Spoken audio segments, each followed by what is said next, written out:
Documentary, I want to take you back in time to 1941. At 4 o'clock this morning, Hitler attacked and invaded Russia. I'm taking you on a journey of discovery, of songs written by Jewish refugees who fled the Nazis for the safety of Kazakhstan, Uzbekistan, and other countries in Central Asia.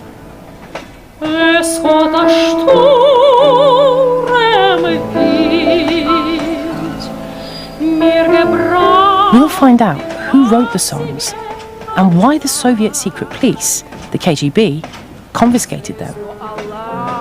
Join me, Alice Savadsky, after the news.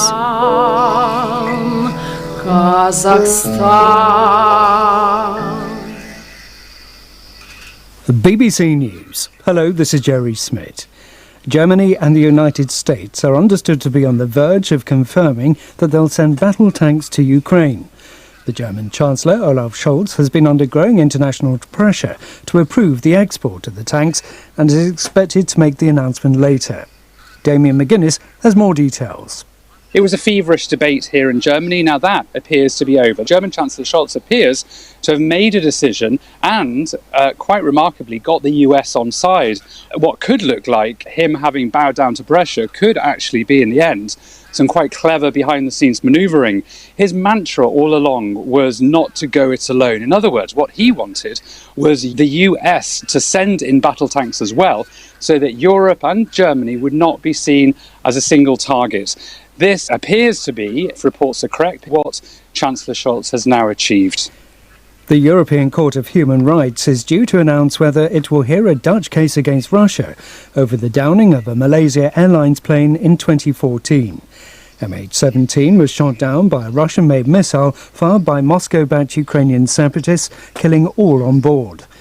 The Dutch government argues that Moscow failed to investigate the incident. The Kremlin has denied involvement. Anna Holligan is in The Hague. Russia has argued, well, actually, the Netherlands didn't apply to the European Court of Human Rights within a specified time frame, and that the options for legal justice within Russia haven't been exhausted yet. The Netherlands argues, well, actually, there are exceptional circumstances. Interestingly, Russia has been participating in these legal proceedings, so that has given the relatives some hope and an opportunity to actually look Russian lawyers in the eye, they told me. A court in Russia has begun hearing a lawsuit brought by the Justice Ministry to close down the country's oldest human rights organisation. The Moscow-Helsinki group reports annually on the human rights situation in Russia.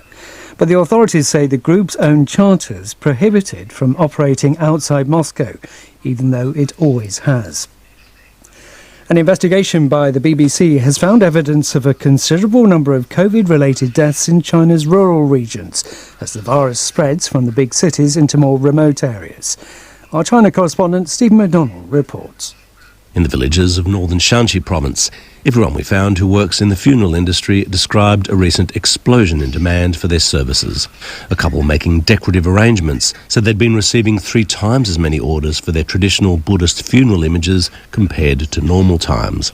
They said there was no doubt that COVID infections amongst elderly villagers had caused the spike in deaths. A farmer pointing to recently dug graves said 40 people had passed away in his village of a few thousand during this outbreak. BBC News. North Korea is reported to have ordered a 5-day lockdown in the capital Pyongyang because of what it calls a respiratory illness. From Seoul, here's Jean Mackenzie. North Korea only declared its first outbreak of coronavirus in May last year, and within a few months it claimed to have eradicated it. Today's lockdown order, which has been seen by the North Korean monitoring service NK News, refers not to COVID, but to rising cases of respiratory illnesses. Today's notice bans residents from leaving their homes until Sunday night.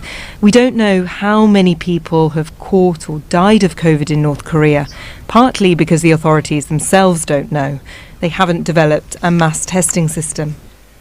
Thousands of people around the world have complained they're unable to access some of Microsoft's applications, including the messaging service Teams and Outlook email.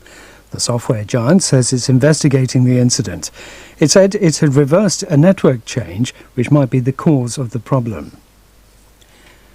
Thousands of opposition supporters have gathered in central Johannesburg to protest against worsening power cuts across South Africa. The state-run power monopoly, Eskom, has imposed scheduled cuts in electricity supplies of up to 10 hours a day, undermining economic growth. Our South Africa correspondent, Pumza Filani, reports from Johannesburg. This is an ANC-created problem, chanted a speaker from a makeshift podium set up in the Johannesburg city centre, where thousands of Democratic Alliance supporters have gathered. Many are carrying placards written, "Enough is enough." The crowds will march through the city's streets to the ANC Lutuli House offices. The DA say the ANC-led government is to blame for the persisting power crisis. South Africa has been experiencing rolling blackouts since last year. And that's the BBC News. At 4 o'clock this morning, Hitler attacked and invaded Russia. In June 1941, Stalin's Soviet Union was invaded by Hitler's Germany. And about use of data to review the vetting of all officers and staff. So in terms of Operation Onyx, or Project Onyx, what is very clear, isn't it, is that if we haven't been tough enough in our decision-making previously, you have to look back at previous cases and say, are there other cases that we got wrong, where we decided somebody was going to stay in the organisation, and in hindsight, that's wrong. So we've cast the net very wide. If you look at, so we've looked at last decade officers and staff who have had an allegation which has any hint of sexual misconduct or domestic abuse. So these range from sort of less serious allegations that are sort of largely sort of verbal, for example, all the way through to serious sexual assault allegations. Every one of them has been previously investigated and dealt with as either criminality or misconduct, and come to a position where those people remain in the organisation. What we have to work out is, did we get those decisions right? Some of the reporting in the papers is this is 1,000 new cases, not 1,000 new cases. It's reviewing old cases. And given what we have found so far with the cases that have come to light, like Carrick, we have to assume that whilst I'd be confident that many of the cases we got right, we have to accept that we'll probably find many cases we got wrong, and there'll be people there that we need to have a fresh look at. That might be about their vetting, that might be about reopening investigations. There's all sorts of actions we might take, but the first thing is to systematically review that, and that's a massive piece of work to do that thoroughly. The second piece of review and redress work that we're doing is around a refreshed look at vetting. So members might sort of remember from different conversations you've had, but whilst the Police National Computer has criminal records, criminal convictions on it, and we're confident we know all the officers who have criminal convictions, and people shouldn't be too troubled necessarily about that in itself, because if someone's got a caution as a 13-year-old for possession of cannabis, that's not going to rule them out being a police officer. So there's lots of good reasons why people have been there, as well as bad reasons. But more importantly, the Police National Database, PND, has a much wider intelligence set of arrests and other incidents that go beyond convictions. So we've washed the data. Technical people understand what this means better than I do. We've washed all of our data, of our personnel data, so all of our people, officers and staff, against the PND to look, are there officers or staff who've had contact with the police that may be troubling that we don't know about? Now, you do that wash and you get a big pile of potential positives, which will include positives and false positives. And then that creates a big manual process to sift through those hits, and that's what we're working on at the moment. And that's that refreshed vetting approach that I've heard talked about. I just wanted to explain it in a bit more detail there, and that's the tactic that we're the first people to do it at scale, and that's a tactic that the Home Secretary has now asked that all forces do that tactic as well. I was on Monday. I spent a day with professional standards teams across 2 or 3 buildings across London, and the positive thing in all this, all the people in there, they're just ordinary police officers who happen to have moved into those roles, some recently, some long time ago, their passion and commitment to take this on was really, really uplifting. The last thing I want to say was about accelerating, trying to find faster ways to deal with this. Louise Casey commented on the speed of our cases, and we're trying to improve that. We are unduly restricted by the nature of our regulations, and that concerns me, and it's great that the Home Secretary and Prime Minister have commissioned a rapid review of some of the rules about dismissals and unsatisfactory performance. But regardless of that, we're trying to find other levers ourselves where we can stretch the existing use of the law a bit further and push the boundaries on that to go as fast as possible in what we're doing. But if I step back just to finish off, you will see progress from us step by step as we chase more trust, less crime and high standards, which I'm focusing on here.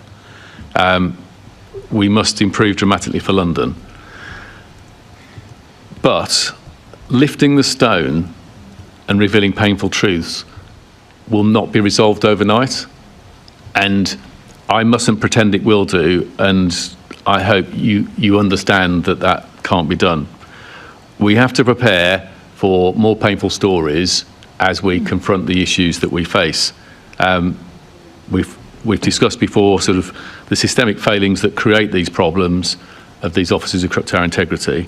And as we put in more resource, more assertive tactics, as we're more open to people reporting incidents to us from within and from without the organisation, as we more determinedly take on these cases, it will tackle the problems that we face, but it won't be rapid, and it will be painful. And in that context, we need your support and the support of people of London.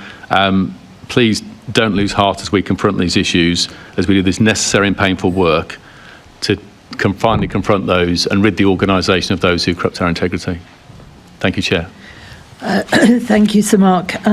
In relation to that, I'm pleased to hear the vetting is being looked at. Would it be better if it was a vetting service for all of the police commands in England? I think at the moment, because police technology and data is fragmented, I think doing it centrally would be hard. So there's some national databases, there's some local databases we check. I think it would be hard to create a national service, particularly at this difficult time. Okay. Later in the meeting, we're going to be talking about trust and confidence, but it concerns me greatly, and it must you, that things are going to come out more and more, yes, the more you look at. And we look at today's ghastly reporting on PC Hussein Shihab, who admits 4 counts of sexual activity with a girl aged 13 to 15. And then we find out that he had a role as a safer schools officer. Do you want to comment on that particular case? No, it's another ghastly case, isn't it? Yes. From what we've seen so far, it does look like his vetting had been done. The sexual contact offences took place before he joined the police, but sadly they weren't known. And then whilst he was in the police, he was taking part in what you might sort of broadly describe as grooming activity. It is ghastly, and it's going to be really, obviously, you've got to apologise to the victims. They shouldn't be facing that at the hands of a police officer and their families. But also it's another one of these cases which will trouble the people of London. And I'm sorry for that, and we're going to keep going back to cases like this as we surface them. Yes, and of course we're all sorry for that, because not only are these cases ghastly, but what it must be doing to the rest of your workforce, who most are absolutely full of integrity and must feel it far more than even we do, which is shocking for them. They both want this sorted out, and they're massively frustrated that most of the conversation about the Met is about this side of it rather than the amazing work most of them are doing day in and day out. Yes, and of course, I never got to a question to the Mayor, but we see just how many of our very brave police officers are actually injured at work, and they take all that on board. I mean, those figures are astonishing. Do you feel that you're empowered to lead the change that that is needed to turn the Met round? Are you being assisted by politicians and everybody else? Do you feel supported? I do at the moment. Watch this space. politics moves quickly, doesn't it? But I do feel very supported at the moment. I found the Mayor consistently and the Home Secretaries I've worked with very supportive. They're troubled by the challenges faced by policing, and they're keen that we progress and turn things around as quickly as possible. And the things that we've asked for are largely being supported, like for example, the review of some of the regulations that we've asked for within by the Home Office, or the Mayor making sort of full use of his sort of powers to sort of help us with our budget this year. Okay, and you commented to us late last year that there were 100 or so officers that you wouldn't dare put near the public. Is there any way you'll be able to deal with that? So that's one of the things in Accelerate. We're looking at different ways that we can interpret the regulations and see if we can make more progress on that. Certainly the review work that the Home Office will do should give us new routes to deal with them, but I'm looking at whether we can use more inventive legal measures. Okay, well, let's hope you can. Just to digress very slightly before we go back into this, obviously a lot has come out about probation in the last couple of days for obvious reasons. And then I read today that one person is killed every 6 days by criminals on probation, which I must say I didn't know. Clearly this is for the whole country, not just London, which is absolutely shocking. Do the problems that probation have got problems, does that increase workload for the police? I think the Zara Elena case is an awful case, and I think the Director of Probation and the Minister have apologised for the clear mistakes that come out in that case. We try to work really hard with probation. They do recognise their role in protecting the people of London. But clearly they've got issues they need to be able to account for that I can't speak to. Okay, fair enough. Going back to David Carrick, if I can ask Diana Lutchford, please, at what point was MOPAC made aware of the allegations against David Carrick? We were first aware, we were informed of his arrest in October 2021. Okay, and what is MOPAC doing to support the Met in ensuring that officers like this don't enter the Met? Or what assistance are you giving the Met?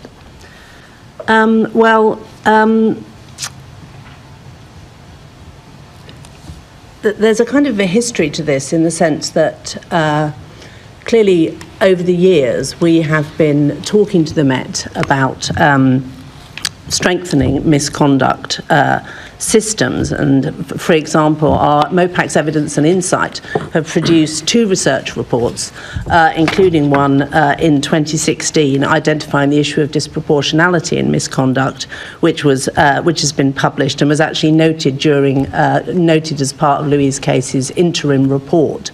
So we've been doing research on these issues.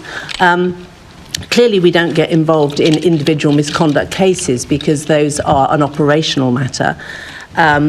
But we have also been talking to the Met over time about supervisory ratios, because obviously it's very difficult for more senior officers to identify negative behaviours or whatever else may be going on, the more officers that they are responsible for supervising. So those are some of the kind of strategic issues that we've been discussing with them. We're also, after the Cousins sentencing, it was of course the Mayor who called for Louise Casey's review to be set up. He sought for that to be commissioned after the Cousins sentencing. So he was, he asked them to establish the independent review, and that followed our very serious concerns about sort of culture within the Met, which the Cousins case demonstrated. And also, of course, we are supporting the Met around the reform of police regulations.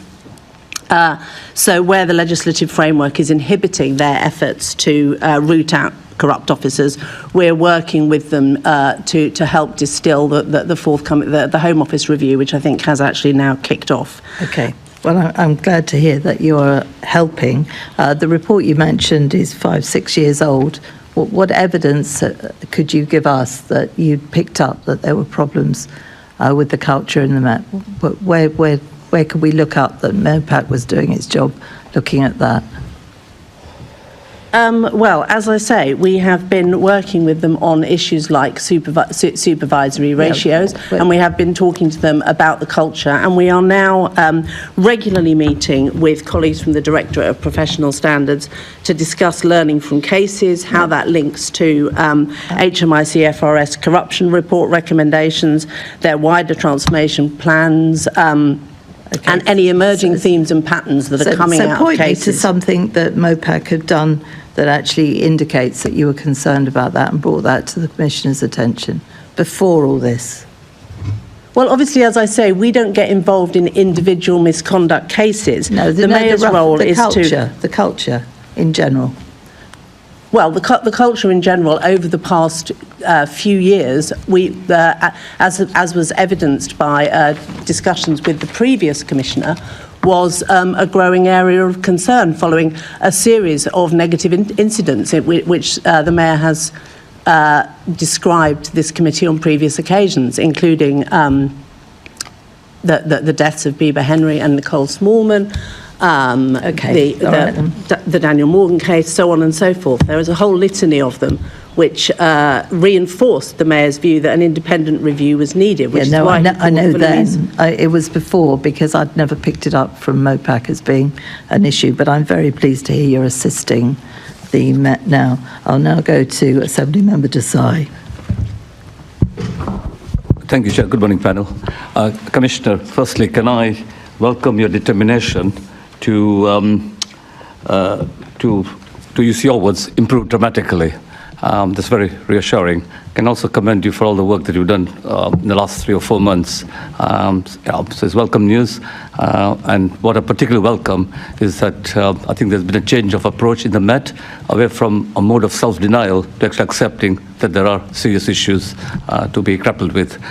Commissioner, your opening statement actually really covered the supplementaries I was going to ask you, but I will still put one question to you, which to some extent you already answered, but I still will put this to you. So regarding David Carrick, how was this violent predator able to serve in the police for a number of years, decades even, and the pattern of his behavior go unnoticed and investigated? What was going wrong? Now, I know in your answer to us what you are doing, sort of you have answered my question to some extent. But in 2017, Thames Valley Police spoke to him. In 2019, he assaulted a woman during domestic incident. The matter was referred to the Met. It was determined he had no case to answer in relation to misconduct. I mean, what was going in the Met at the time? A different commissioner, but you were part of a very important part of the senior management team as well. So I think if we look back at this, there's a combination of poor policy and poor decisions. And sort of what I'm not going to say is, well, those policies, well, that was the standards and practices of the day.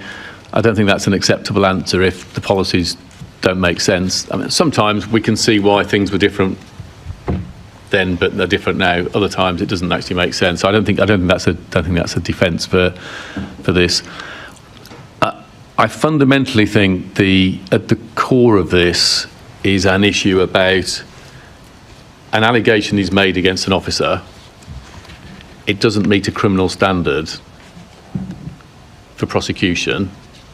And many of these were investigated by other police forces outside London, Thames Valley, Hertfordshire, etc. So this isn't simply a Met issue. And that's, let's assume those officers and those forces did the best they could do. For whatever reason, there wasn't enough evidence to prosecute. And obviously that's a decision that involves CPS generally. The question is, what notice do you take of that after that point? And sometimes on an individual case, when you don't have enough evidence to prosecute, you're still left with a worrying intelligence picture. Sometimes after an investigation, you think, actually, we've investigated this, there's little evidence of any concern about the person it was alleged against. Sometimes you see, actually, no, there's enough in this to make us concerned, even though it doesn't reach a criminal threshold. And too often in the past, that wasn't thought about and said, well, no criminal prosecution, nothing further to see here, push it to one side and we can carry on as normal. So that was the individual issue. And then there's the system issue that even if that's the right decision on one case or two cases, you start to get more cases not looking at the system points. And Louise Casey, in her interim review, she's got her final review coming in the next couple of months, her interim review, which focused on the misconduct process, one of her points, if you recall, was, I think her phrase was about joining the dots, actually seeing these patterns of behaviour. And certainly with this individual, even if individual cases didn't provide a lot of evidence to justify dramatic intervention, as you start to see the pattern build over the years, it certainly should have done and it didn't. So that's what we've got to fix, which is why we go into Anti-Corruption and Abuse Command. Part of the resources there about increased intelligence, looking at our vetting again, because of course the 1,000 people who we're looking at in Project Onyx are across more than 1,000 cases. So some of them have got multiple cases, as you might expect. So that systematic look has not been done as wisely as it could be. So that's the failing, and that's what we've got to fix. And I'm sure underneath it there's probably some cultural issues. It's not just system and policy. I described there's some cultural issues in terms of people's judgment. But fundamentally, those are the failings that cause, and that's why I think when you look at these sort of actions I went through, and I'm not going to repeat them all again, you can see how they're picking off the sort of systemic issues in terms of vetting and data, looking at the picture, being more proactive, more resources in that space. It's all about the same issue. Thank you. Thank you, Chair. Thank you, Assemblymember Pigeon. Thank you very much, and thank you for the detail at the beginning, which probably answers some questions we may be planning later on, but actually shows how much is going on. You said 1,000 people have been pulled out from this big review you've done. But how many are there outside of that 1,000, such as the case we've had today, that you know are going through the justice system that we might see coming out in the coming weeks and months? I mean, looking at the sort of just the next few weeks ahead, most weeks there's 2 or 3 officers going to court for criminal cases, which tends to be a mix of sort of dishonesty, violence, and sort of violence against women and girls type offences, domestic abuse, sexual offences, etc. So there's probably 2 or 3 a week that are sort of appearing at court. It's hard to know when these cases will come to conclusion because sometimes they leap forward because something that was a court process hearing, all of a sudden someone decides to change and plead to guilty. So exactly when these cases are finalised isn't always clear. But there's a trickle of them, and we're going to be surfacing more, as I said earlier. Of course you are, but there's already 2 or 3 a week you're expecting to come out, which is horrific. How long is it going to take you to get through this 1,000 odd cases? So I've said we're trying to moving heaven and earth. We've got to do it thoroughly to have got through it all by the end of March, and I said I'll report publicly at that point. And what that will say is, well, we've gone through the 1,000s. There were sort of X that actually we're happy, we're not concerned about. There are Y that we're now putting into vetting reviews. There are Z that we're now putting into fresh investigations. So sort of it'll be that sort of update we'll be able to get to. That's what we're looking to do. That's the initial bit, and then there'll be months, obviously. And the months of doing those. Yeah, exactly. And in terms of your boosted professional standards unit dealing with this work, how many officers have you got in there, and how confident are you about the quality and integrity of those officers, given we saw come out recently a constable in that particular unit is now being investigated over alleged sexual assault of a female colleague? That worries me, that you've got people in there who may have a different judgment and may review cases in the wrong way because perhaps their own behaviour has not always been good. Yeah, we've worked hard on the vetting of the people in that unit. I was with them yesterday, and I was impressed by the people I met. I mean, sort of, and for example, on the sort of sexual offending side, we've basically built you've looked at in the past. I think you've had a recent session with Commander Southworth about our public protection work more generally. We've basically built a public protection team in sort of professional standards. So those officers who are highly skilled at dealing with victims of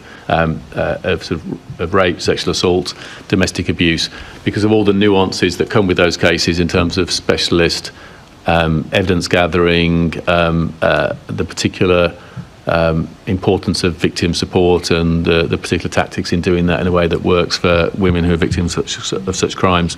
So we've actually built a dedicated, so all the officers in that, so a large part of them have got specialist experience in that world, led by a very impressive detective superintendent. So we're trying to get all the right skills and capabilities in there to be able to do as good a job as we can do. The total number, I can't remember the total number. We can come back to you on that. We increased it by about 30%, but I can come back to you with the exact numbers. Really helpful. That's good to hear. And then, as part of this almost retrospective work you're doing, there is an issue that officers will have left the police and staff, and there may be reasons for that. The behaviour of colleagues and so on. I was reading a really interesting piece in one of the newspapers, iNews, about an officer who left within 11 months. So he'd come from the criminal justice service. They had a lot of experience that could really benefit the police, and it was a culture of dehumanising language, cutting corners, the sort of words she used, or she has used, to describe how they call members of the public, the team she was with. Now, clearly, this is not all police officers, but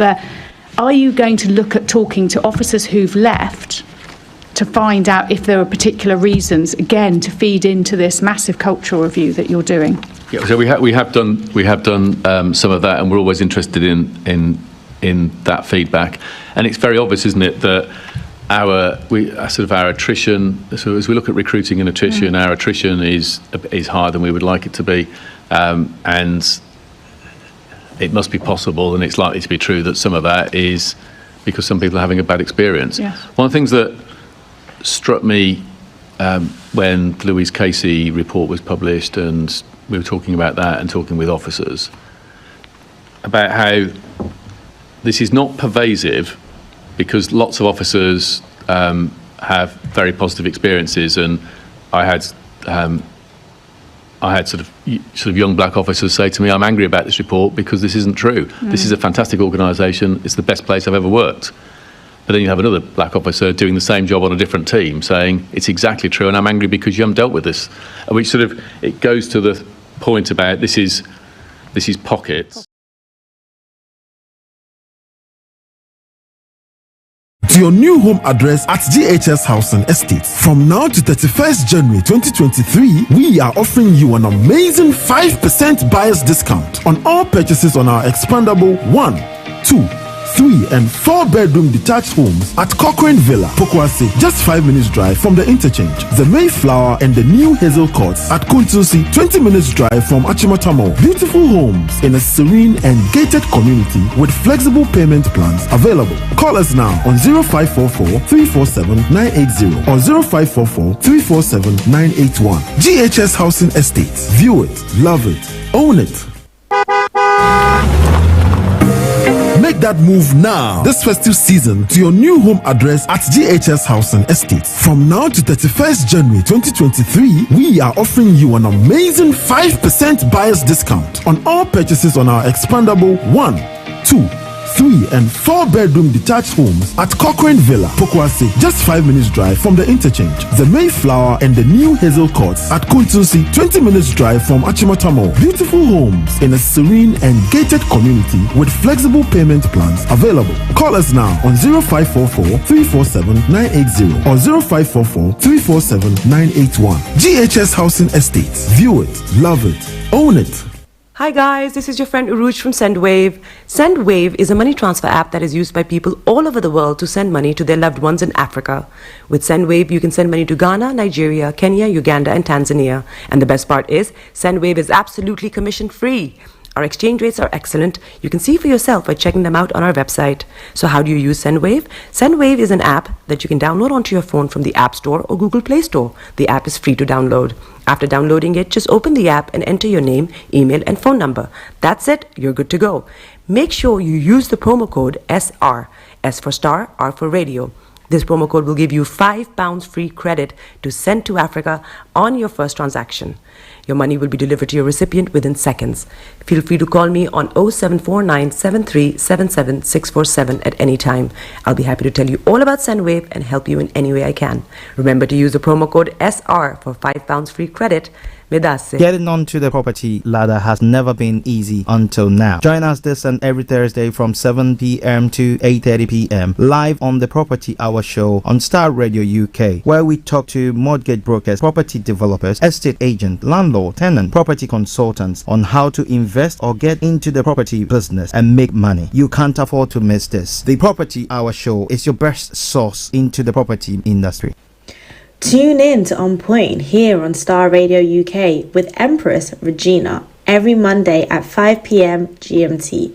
Looking forward to your company. Hi everyone, it's your girl BB Clement, the author of How to Go From Employee to Entrepreneur and the host of your weekly business show, BB Means Business, the show where we discuss everything you ever wanted to know about business but you were afraid to ask. How do I start my business? How do I raise the finance? How do I grow my business? Where am I going to find my customers? Join me every Tuesday at 1:30 p.m. on Starr Radio UK to get all the information and tips that you need to become a successful entrepreneur and become financially free. Remember, don't let life dictate to you. Rather, put your signature on life.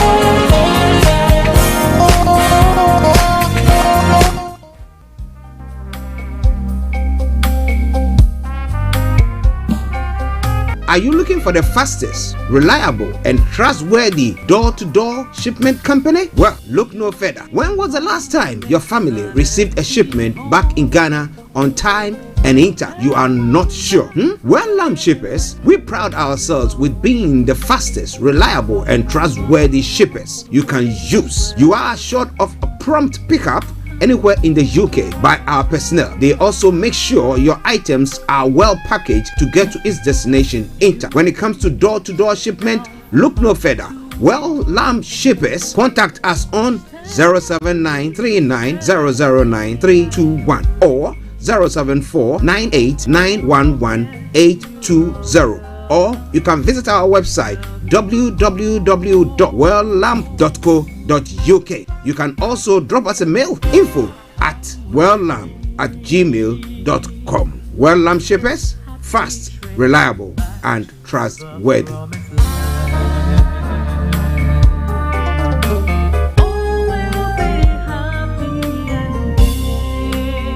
Check me out. He tells me my energy is making him tired. Yes! How do you get the energy to do I've been told that I have a lot of energy, but my goodness, I think today I have met my match, people. I have met my match, Miss Suzanne. Wow, amazing. One of the things that's the start of the darkness. The whole of darkness. So what did that myself and the world will adjust. And 2019. Forget the proverbial boardroom. Join me, Simone Frazier, on The CEO, the program that gives you the driving seat over your life. Every Tuesday, 8 p.m. only on Starr Radio. Hi there. Are you dreaming of owning your own house in Ghana?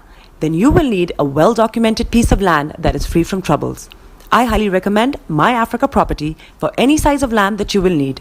With My Africa Property, lands are available in Prampram, Sopoli, Tohenia, Ogome, Dodova, Winneba, and many other locations at affordable prices. These locations are about an hour away from the airport, only 35 minutes from the motorway, 10 minutes drive from Central University College, 10 minutes drive to the beach, and close to Prampram Senior High School and Ghana Men's Soccer Center of Excellence. For more details, visit our website www.myafricaproperty.com or call our UK office on 0208 123 2523. For our US and Canada offices, call us on +1 585 184 994145.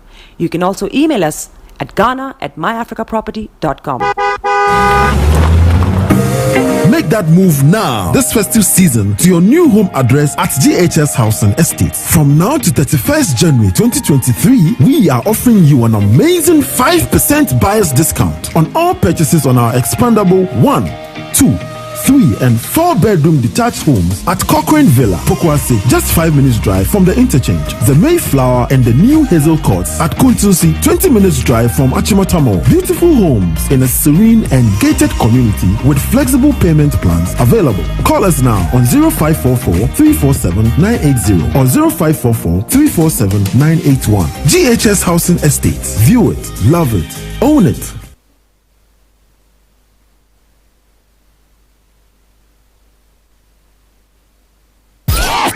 The best radio show. Broadcasting worldwide, online 24/7. All around the world. In your car. At work. At home. On your smartphone. This is Starr Radio UK. Are you ready to turn it up? 10, 9, 8, 7, 6, 5, 4, 3, 2, 1.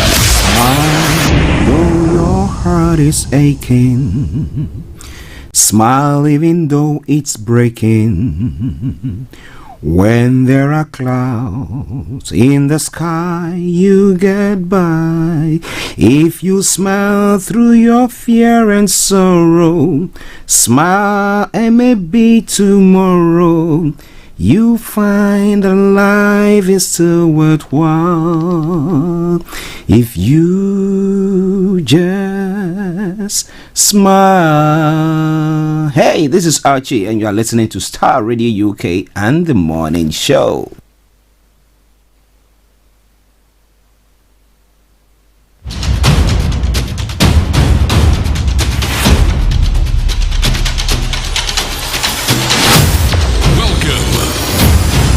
This is Starr Radio UK. Starr Radio UK. This is Starr Radio UK.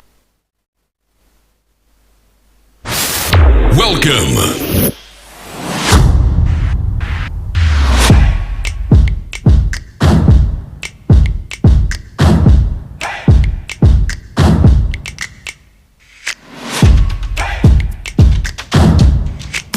Broadcasting worldwide, online 24/7. Enlighten your day with Starr Radio.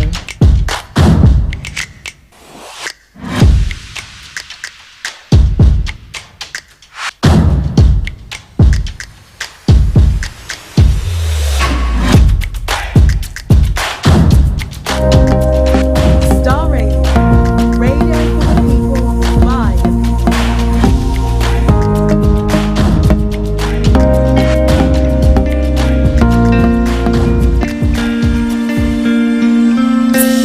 Love for you runs deep. All of you makes my heart beat. You make a doubt they fade, Jesus, and that's what makes you great. You hold the world in your hands. Okay, let me say massive good morning, good afternoon, good evening, good dawn to you, wherever you might be on planet Earth. Let me salute my team this morning. It's Olayomi Koiki and Mr. Francis Guy, my able producer. A bit out of the weather, hey, but we are here once again because we need to, so prod on. Let me say good morning to my brother Felix as well. He will tell you that we are still plodding on. Yeah, it doesn't matter what is going on around you, you still have to plod on. You don't throw in the towel.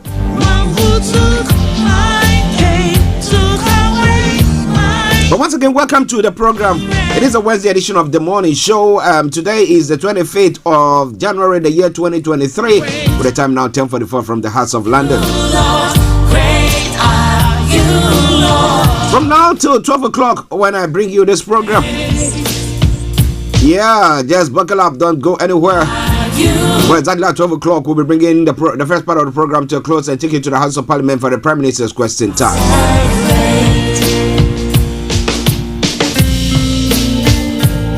Unfortunately, Mr. Olayomi Kweki will not be joining us live, but this evening, be rest assured, he's going to be live on Niger Voices. He's working on some stories that he has to put across or bring along look at this evening. So he sent me a few of the stories making around that I'm going to be looking at during the course of the program.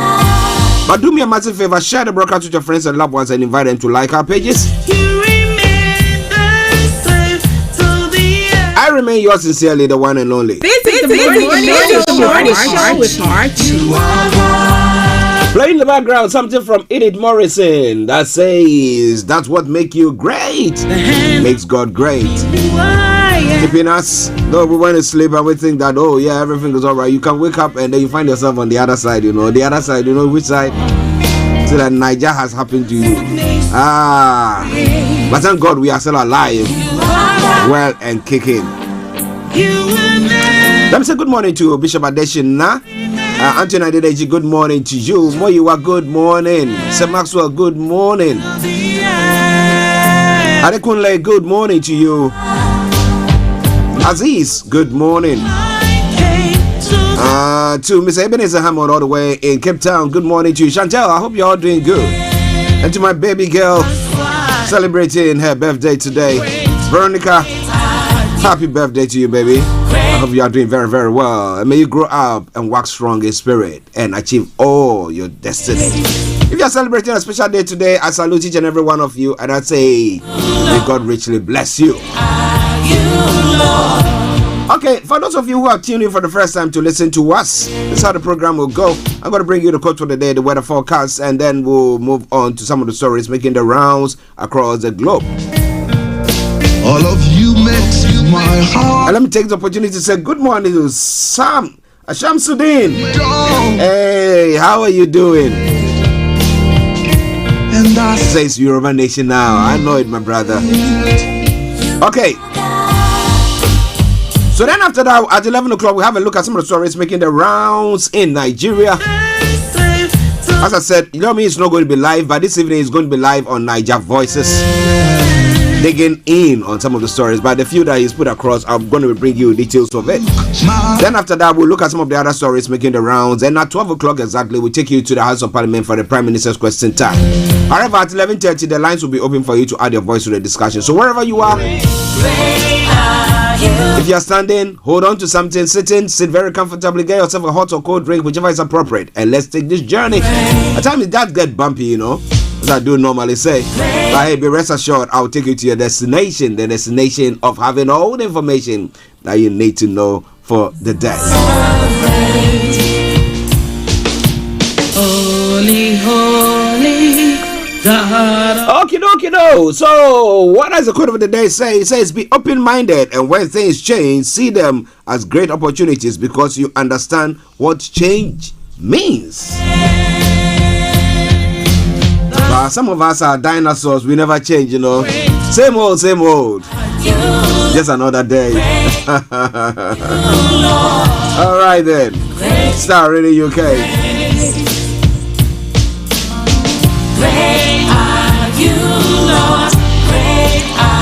Now let's move on straight to the weather front. Let me tell you what is happening on the weather forecast today.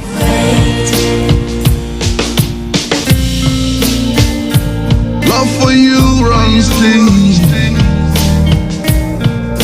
Oh, so for London and the southeast of England, this is how the weather is going to be. This afternoon looks to remain largely with just the odd brief bright break possible. It should be dry to start, but towards the evening, some little drizzle may develop. Now, this evening will be cloudy with spells of rain moving in from the north. Now, this will clear overnight, leaving dry conditions and clear skies for a time, but some patchy cloud will develop later on. Now, keep your eye. The temperature is going to be 6 degrees, the lower is going to be 2 degrees. UV level is going to be low, pollution is going to be low. Sunset 16:37 and sunrise for tomorrow morning 07:49 hours. That brings us to the end of the weather forecast. Let's take a quick break, and once we come back, I'll bring you the travel updates. Stay tuned and don't you go away.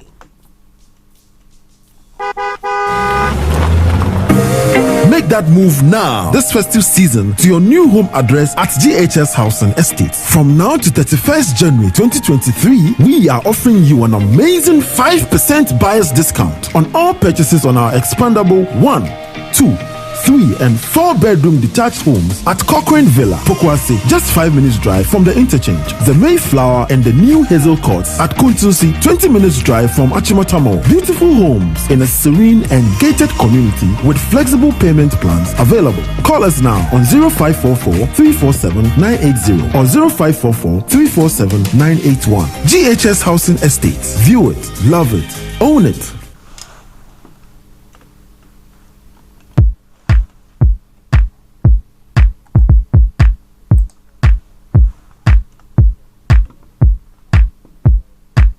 This is Starr Radio UK. Okay, so keep your eyes on the roads. Keep your eyes on the roads. I'll keep it navigated. I promise. I'm on the Starr Radio Travel Update that comes to every weekday from 10:40. It's now 10:50. And what's your travels like this morning, wherever you are? Feel free to share it with us because we've got a worldwide listenership and it will benefit someone. Okay, so on the travel this morning, I can tell you I showed on the underground good service throughout, landing overground, DLR, landing rambling, good service there. But let's moving on straight to the major roads in London. A10, A4, A41 Central London Red routes have all got closures. Now A12 serious delays. And then moving on straight to the riverbank this morning, I can tell you shortly good service throughout. And on the London cable car, good service there as well. So let's move on straight to the final segment of the travel update. That is the National Rail. And let me tell you what is happening there. But continue to keep your eyes on the roads as we keep it navigated. Now, on the National Rail this morning, Chiltern Railways across country have both got severe delays. That aside, Great Northern Rail, Southwestern Railway, Transport for Wales have all got minor delays. That aside, all the others have got good service there. And as I would say, as you know, good morning, good afternoon, good evening, good dawn to you wherever you might be on planet Earth. Enjoy your commute for today. But you know what? Continue to keep those eyes on the roads.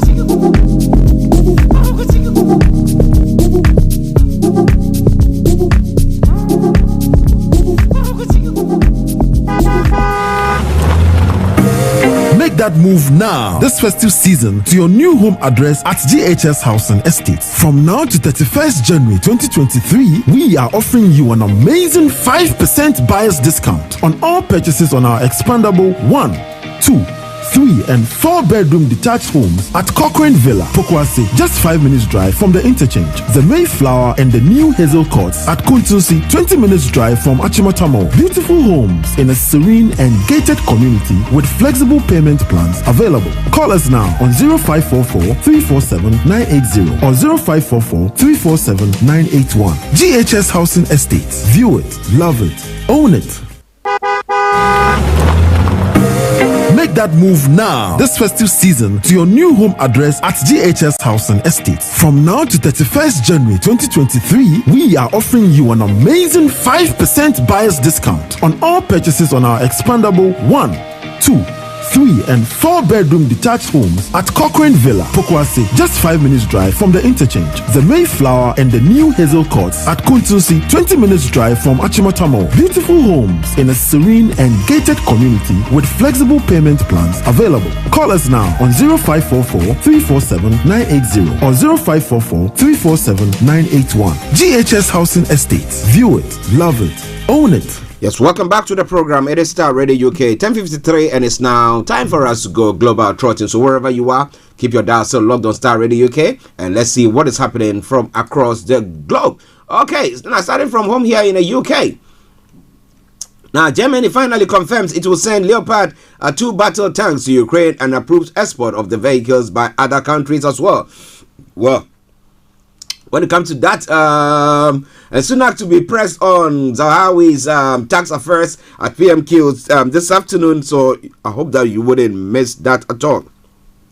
And first, UK Amazon strike over 5% pay rise offer as UK Amazon workers strike for the first time. Staff in Coventry said the BBC why they are working out. And Microsoft Outlooks and Teams down for thousands. Well, those who are working from home and this morning, and even those who are in the offices, I think some of them, I know my missus, she will be struggling late today because that's what they also use. Now, data from outage tracking websites down detectors showed more than 5,000 reports in the UK alone. And then some other story. Andrew Tate claims case against him empty. Tate says there is no justice in Romania as he's taken for police questioning at a special unit.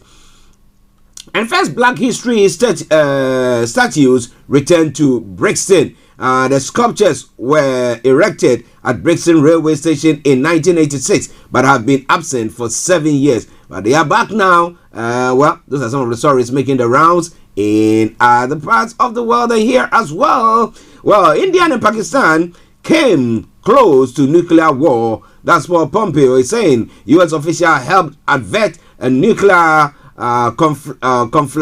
conflagration in 2019. The former state Secretary of State has said there. And top Ukraine officials quit in corruption crackdown. And the Chinese fans rejoice at Michelle Yeoh Oscars nod. And then alcohol limited in Alice Springs due to violence. The classified documents found at Mike Pence's home. Oh gosh. Now you know all these classified documents. Which one are they allowed to take? And then when I think they take it home and they don't even look at it. They don't know that they have those things there. They moved offices and they say, okay, can you pack all those things? And all those things are packed. Well. Interesting ones there. But it's all coming away from Starr Radio UK. It is your favorite African and Caribbean radio station in London. Now, when it comes to Nigeria, Peter Obi can't win. Yet, you are obsessed with him. Ezekwesili,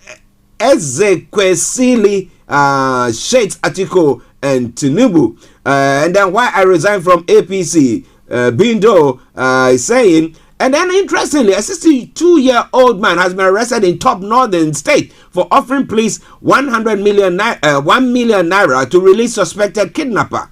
Well, I'll be telling you more about that.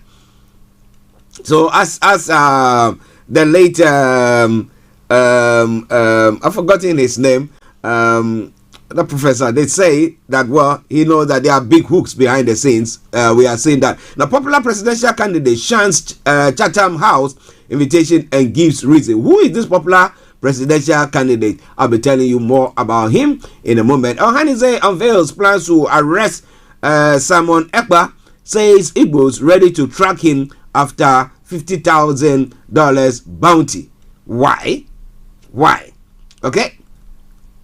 Well, he's making his own calls. So Tinubu will coast home to victory, says Sani Musa. And then Obi condemns post-rally attacks in Katsina. So what exactly is happening? How many days more for the election? It looks like 6 plus 5, 31 days. We'll be monitoring very closely to see what is going to happen on that front. So stay tuned and don't you go away. Now moving on straight to some other stories making the rounds in other parts of Nigeria. So now IPOP suspends Kingsley Kanu over infractions and anti-group activities as one of the stories making the round. It's only in Africa. Psychological torture on rise in Tunisia. Rights group is the story making the rounds.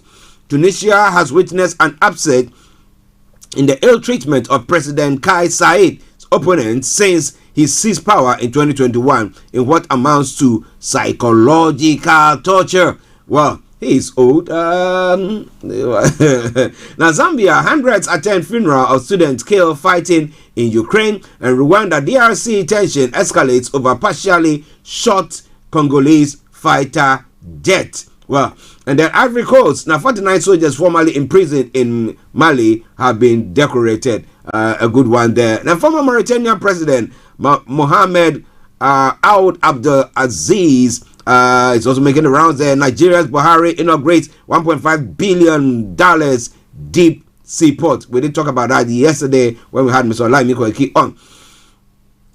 Now, Senegal has seized over 800 kgs of cocaine off the coast of Dakar. And Kenyan teacher uses old laptop batteries to power his house and some other stuff. I mean, that's a good one there. Being innovative. Okay. And then 8 people drowned in the Volta Lake when it comes to Ghana. Some other stories there. Minority reshuffle election 2024 will be an economy, and we put out our best foot forward. That's what Asedu Nkatia is also saying there. We will cooperate with Shraj investigation, National Cathedral Board has also said. Minority Shuffle, Mahama, others were consulted. That's what Fifi Kwete is also saying. Those are some of the stories making the rounds in Ghana as well. Now, backbenchers anger 2024 elections. The confirmed and reported reasons behind the NDC parliamentary coup. That's what some are calling it. But do you think that is it? No. They think that they reshuffle it that way. It will make headway. It will be good for them. But this and a lot more going to be coming your way. Stay tuned and don't you touch the dial. Starr Radio UK. Akufo-Addo will fail to act in damning COVID report, Akando says there. So, this and a lot more going to be coming your way in the next few minutes. It's 11 o'clock. Let's enjoy this music and I'll bring you the rest of the program. Stay tuned. I don't know how to explain it, but it is like saying there is nobody, nothing, between nothing and anything between nothing. Yeah. This is Radio UK. Are you ready? Oh yeah. I want to change it a little bit, all right? I don't know how to, but I know how to groan in the spirit, but not with my legs, all right? Come on. Come on. I see you.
Well. Star Radio UK, your favorite African and Caribbean radio station in London.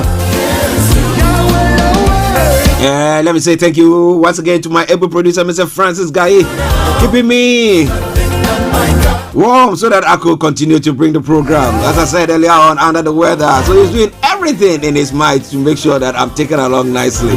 Francis, thank you. But you can do me a massive favor, share the broadcast with your friends and loved ones, and don't you go away. Continue to stay with me even as we bring you all that is happening from across the globe, starting from our days from Nigeria. And that is something from Denzel Prempe, and it says, Noko, there is nothing that God can't do. Keep on believing, keep on trusting. And I say it all the time, if you feel convicted, my brother, my sister, just get on with it. It's just a matter of time you experience whatever you are trusting God for. Thank you very much. Stay tuned and don't you go away. After this commercial break, I come back. Make that move now, this festive season, to your new home address at GHS Housing Estate. From now to 31st January 2023, we are offering you an amazing 5% buyer's discount on all purchases on our expandable 1, 2, 3 and 4 bedroom detached homes at Cochrane Villa, Pokwase, just 5 minutes drive from the interchange. The Mayflower and the new Hazel Courts at Kuntusi, 20 minutes drive from Achimatamo. Beautiful homes in a serene and gated community with flexible payment plans available. Call us now on 0544 347 980 or 0544 347 981. GHS Housing Estates. View it, love it, own it. Make that move now, this festive season, to your new home address at GHS Housing Estate. From now to 31st January 2023, we are offering you an amazing 5% buyer's discount on all purchases on our expandable 1, 2, 3 and 4 bedroom detached homes at Cochrane Villa, Pokwase, just 5 minutes drive from the interchange. The Mayflower and the new Hazel Courts at Kuntusi, 20 minutes drive from Achimatamo. Beautiful homes in a serene and gated community with flexible payment plans available. Call us now on 0544 347 980 or 0544 347 981. GHS Housing Estates. View it, love it, own it. Welcome back to the program. It is Starr Radio UK, your favorite African and Caribbean radio station in London, bringing the time now to 8 minutes past the top of the hour. And it's now time for the updates from Nigeria. Let's crack on with it. As I did say, it is the Wednesday edition of the morning show, and therefore we always press with time with that so that we can take it to the House of Parliament for the Prime Minister's question time. Now, Obi condemns post-rally attacks in Katsina. It's one of the stories making the rounds there, and he says that the Obi Dati Presidential Campaign Council has condemned the attack on the presidential candidate of the Labour Party, Peter Obi, in Katsina State. Now, this is contained in a statement signed by Diran Onifade, the head of media of the campaign council, made available to newsmen. He stated that Obi Dati Presidential Campaign Council hereby condemns the attack on our presidential candidate, Mr. Peter Obi, in Katsina State. Yesterday, a candidate had met with women in a town hall and then held a hugely successful rally at the Muhammad Diko Stadium. However, on his way to the airport, hoodlums attacked the car our candidate was riding in with heavy stones from his driver's side, causing substantial damage to the vehicle. To the glory of God, Mr. Obi and the occupants of the car were unhurt. Now, subsequently, another set of thugs also threw stones outside the stadium, which damaged several vehicles, including that of our official stage crew. Now, he added the two incidents taken together make us suspect that attacks may have been premeditated at the behest of desperate politicians who had been deluding themselves with the false claim that they had the Northwest locked up, but are now shocked by the show of force of the obedient movement in the region. Now, I've been saying this about the dinosaurs. You know, they don't want any change. They want same old, another day. That is all that they want. But so when they see that there are changes coming, then they are so scared, and that seems to be what is happening when it comes to this story. Well, he added that two incidents taken together make us suspect that the attacks may have been premeditated at the behest of desperate politicians who had been deluding themselves with the false claim that they had the Northwest locked up by the show, but are now shocked by the show of force of the obedient movement in the region. While thanking the good people of Katsina who came out en masse to support our campaigns yesterday, we call on security agencies to investigate this matter to forestall future occurrences. Well, so my worry now is, how does the Labour Party or parties who have not got strong representation on the ground police their ballot box or their interest or in the polling stations? Would they have enough people to be doing that for them, or are they now going to be getting people to stand in there and make sure that they are doing that? Because we say that elections are won at the polling stations, and people, they do all sorts. I remember is it 2015 or 17 when Yomi, was it 17 or 15? Yomi remember it, when Yomi was down there, and we have seen a view of people nicking ballot box, running with them and stuff. A whole crazy thing that was going on. But what do you think about that? I mean, it shouldn't happen. The security agencies are supposed to be there to protect the presidential candidates. I don't know how it works out, but tomorrow, God willing, we'll have Mr. Olayomi and then we'll be looking into that. Ohanize has unveiled plans to arrest Simon Ekpa and says Igbo is ready to track him after 50,000 bounty. Who told you that Igbos want to track him? Now, the Ohanize in Igbo Worldwide on Wednesday said Igbos have vowed to smoke up self-acclaimed Biafra agitator Simon Ekpa from his hideout with the 50,000 bounty placed on him. Okechukwu Izugozuru, the Secretary General of Ohanize, said Igbos and Nigerians in Finland have signified interest to ensure that Ekpa is arrested and repatriated to Nigeria to face punishment for the crimes he propagated in the southeast. Now, Ekpa has been linked to the resurgent killings in the southeast following the detention of Nnamdi Kanu, leader of the indigenous people of Biafra, IPOB. Now, lately, Ekpa has been issuing sit-at-home orders, while gunmen allegedly linked to him have been wreaking havoc in the region. In a bid to curb the situation, Ohanize said had placed a 50,000 bounty on Ekpa while mollifying the sit-at-home murder order. My apologies. However, Isuguzoro said Ohanize had initiated efforts through the Nigerian government to apprehend Ekpa and return him to Nigeria. Now, what has the Ohanize said about their continued detention of Nnamdi Kanu? Because they are saying that release him, and once he's released, the sit-at-home strike and all those things will stop. But you don't seem to be listening to that.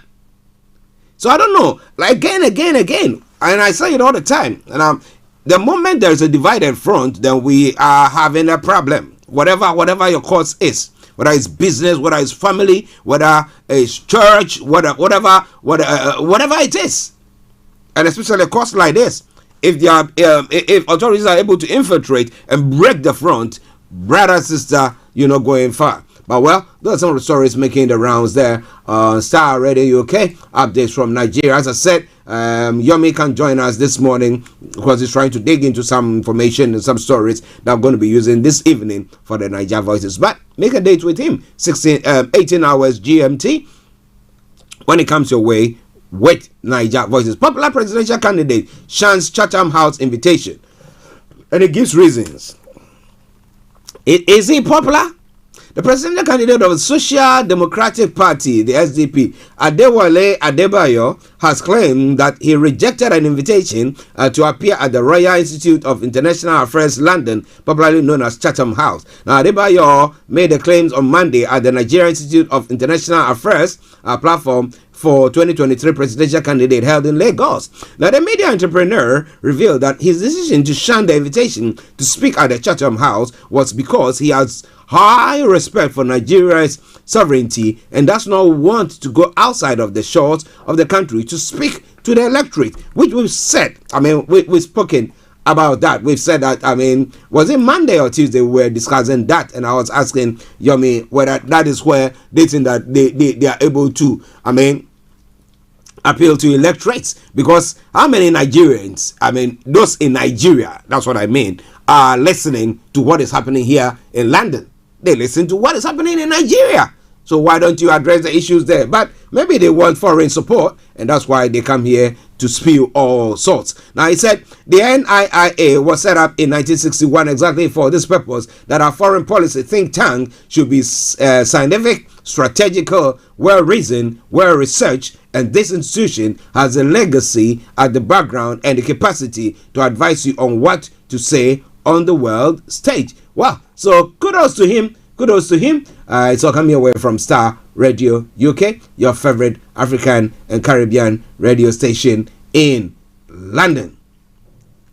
One other story, and then we come to the kidnapping story as well. Now, IPOB has suspended Kingsley Kanu over infractions anti-group activities as well.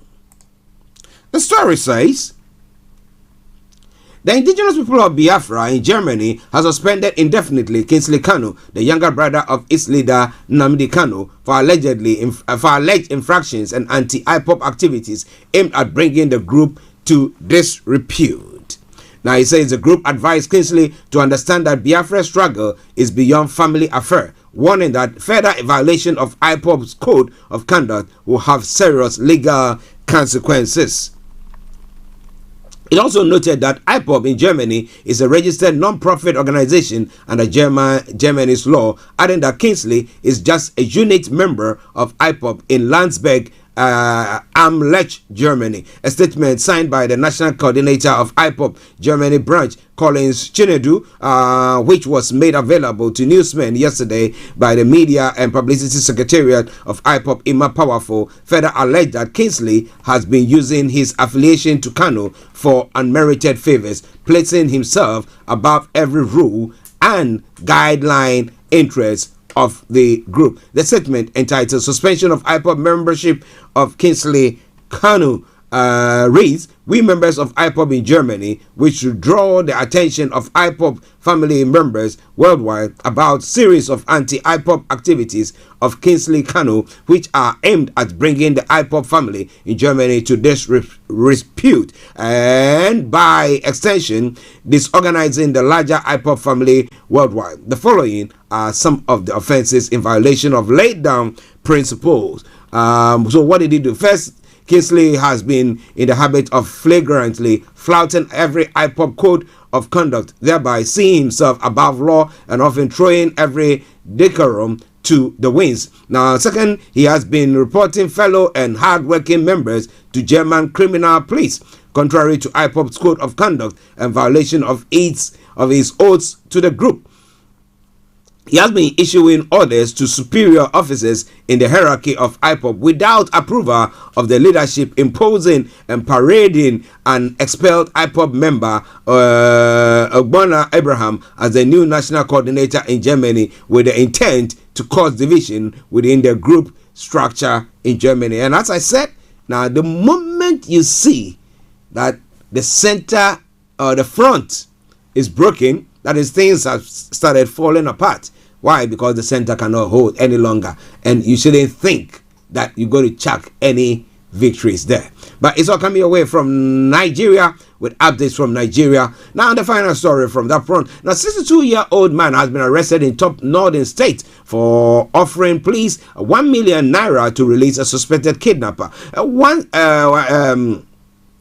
Police command for okay, my apologies. Let me go there. The release for the release of Yusuf Ibrahim, who was arrested for kidnapping. Now, information coming through says that Umaru, a resident of Sabon Gari, local government area of Kano State, offered the bribe to police officers. Now, confirming the incident, the spokesperson for the police in Kano State, SP Abdullahi Haruna, while addressing the press conference on Tuesday, January 24, said that Umaru had approached the officer in charge of the state anti-kidnapping squad, SP Aliu Mohammed. Now, Haruna added that during Umaru's meeting with the officer, he offered him the bribe to secure the release of Ibrahim, 27. Speaking further, Harun now said Ibrahim is a native of Danjiba village, Safi LGA in Zamfara state. Well, so information says that the police spokesman also noted that the suspect in his confessional statement said their gang had succeeded in killing about 10 victims. He also confessed to having single-handedly killed 2 out of the 10 unfortunate victims. Now, further speaking, Haruna said both the suspected kidnapper and the man that offered the money will be charged to court upon completion of investigation. Well, those are some of the stories making the rounds in Nigeria today with updates from Nigeria. It is Starr Radio UK. We're going to take a break. We come back and I'll be taking you to other parts of the world for us to know what is happening there. I am Archie, and let's take this commercial break and I will be with you. Well, my producer says that take music as well so that you can have a sip of some of your water. Okay, so stay tuned. Don't you go away.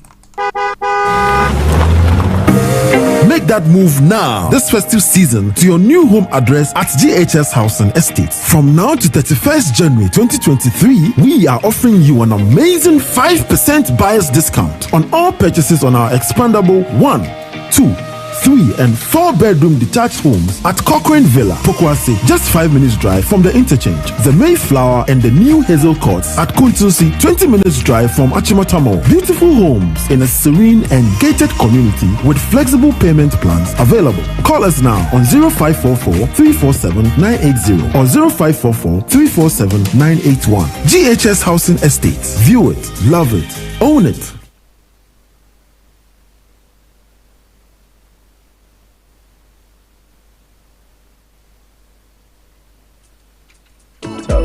Top dog.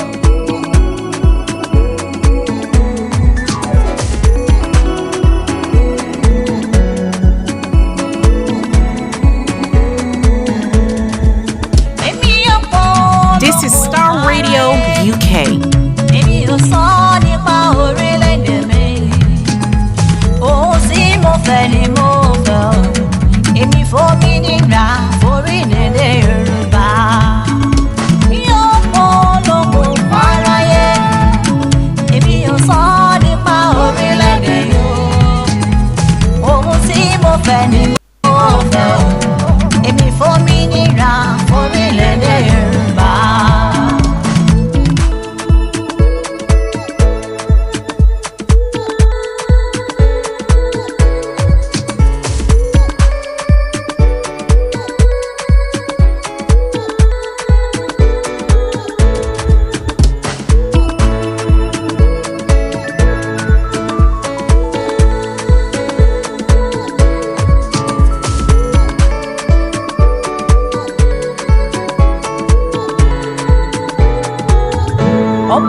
I hope you enjoyed that tune. Let's move on to some of the other stories making the rounds across the globe. 11:25 the time. Starr Radio UK, the station, the Wednesday edition of the morning show. Knowing that we are pressed with time, but what more do I have for you this morning? Well.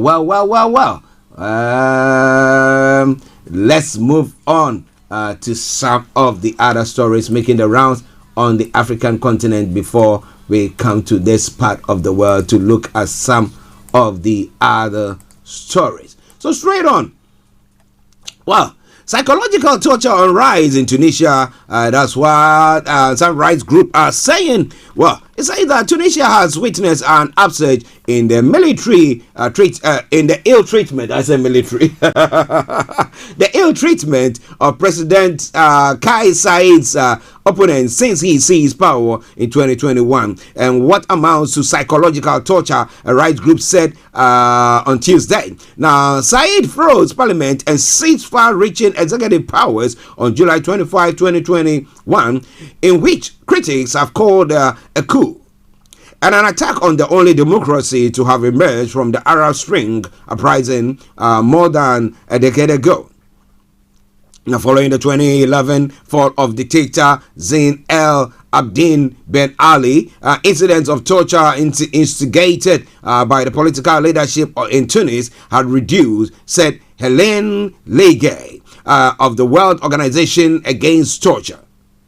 But since Said's power grab, such ill treatment had been extended to political opponents of the Tunisian leader, she said. Now, what concerns us enormously is a rise in recent years of what could be described as psychological torture, or at the very least, ill treatment perpetrated against people under police surveillance. It manifests itself in the form of arbitrary restrictions of freedoms, renewed restrictions through house arrests, travel bans, police visits, Said Légué said. And these are forms of tortures and torturous environment that is increasingly present in Tunisia. Well, I did ask that question the other time. Now, if you're a leader and you want to bring about some change, bring about a change in the system and everything there. Now you have their opponents who will be finding fault with everything that seems to be going on. So what do you do in that stance there? But well, hundreds have attended the funeral of students who were killed fighting in Ukraine, and in Rwanda, DRC, tension escalates over partially shot Congolese fighter jet. Rwandan accused on Tuesday, January 23rd.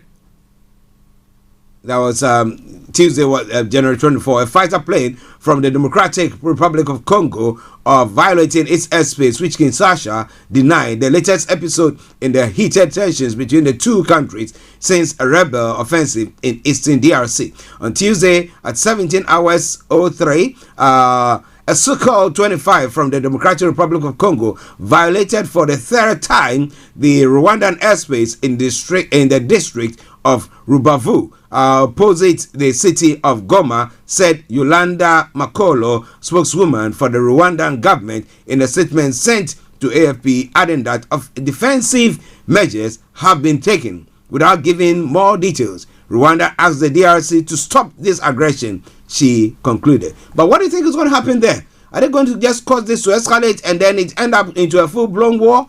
What do you think? Well. This is all coming your way from Starr Radio, okay?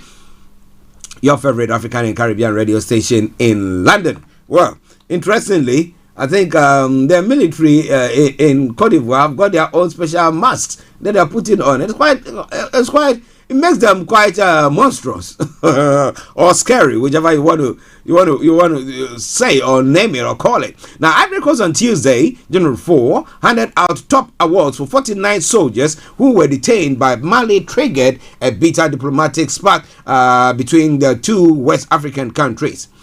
The troops had been arrested at Bamako airport in July. Now, Mali accused them of being mercenaries, while Ivory Coast and the United Nations said they were flown in to provide routine backup security for the German contingent of the UN peacekeeping mission. On December 30, a Bamako court sentenced 46 soldiers to 20 years in prison, while 3 women soldiers who had been released received a death sentence in absentia.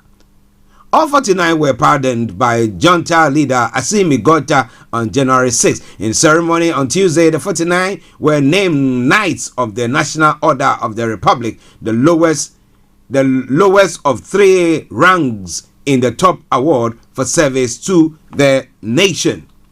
Now, there were among 852 service personnel honored for their deployment in the UN MINUSMA peacekeeping operation. Now, Armed Forces Chief Lassina Douambia hailed their work as contributing to guaranteeing the security of our borders. He described the row over the detained troops as unfortunate episode without elaborating. Okay, so this is all coming away from Starr Radio, okay, your favorite African and Caribbean radio station in London. 11:31 the time. Now, if you want to join in the conversation, it's very simple. Just call us on 0208-133-2257 or 58. 0208-133-2257 or 58.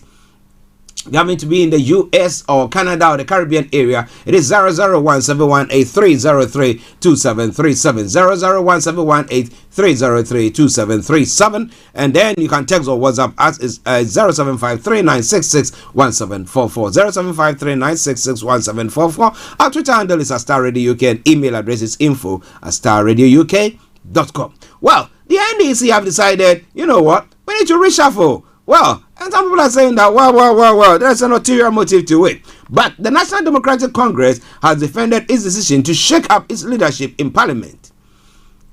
The party says persons who ought to be consulted were consulted appropriately. The General Secretary of the party, Fifi Fiavi Kwete, said the decision is apt and works best for the collective other than individual interests. According to him, former President John Dramani Mahama was consulted and his views were duly reflected. Now, this decision was taken after 2 wide consultations. If you look at the apex leadership of the party, that consultation was done in terms of parliamentary and the group that is widely consulted, that consultation has been done as well.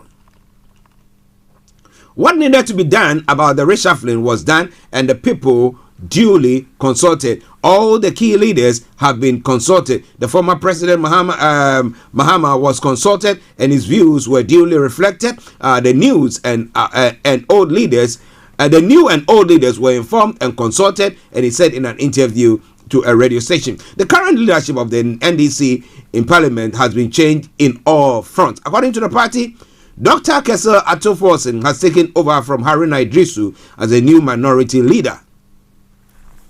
Interesting. Now, Elembele MP Kofi Ama Boa will replace James Kluche Avedi as deputy minority leader.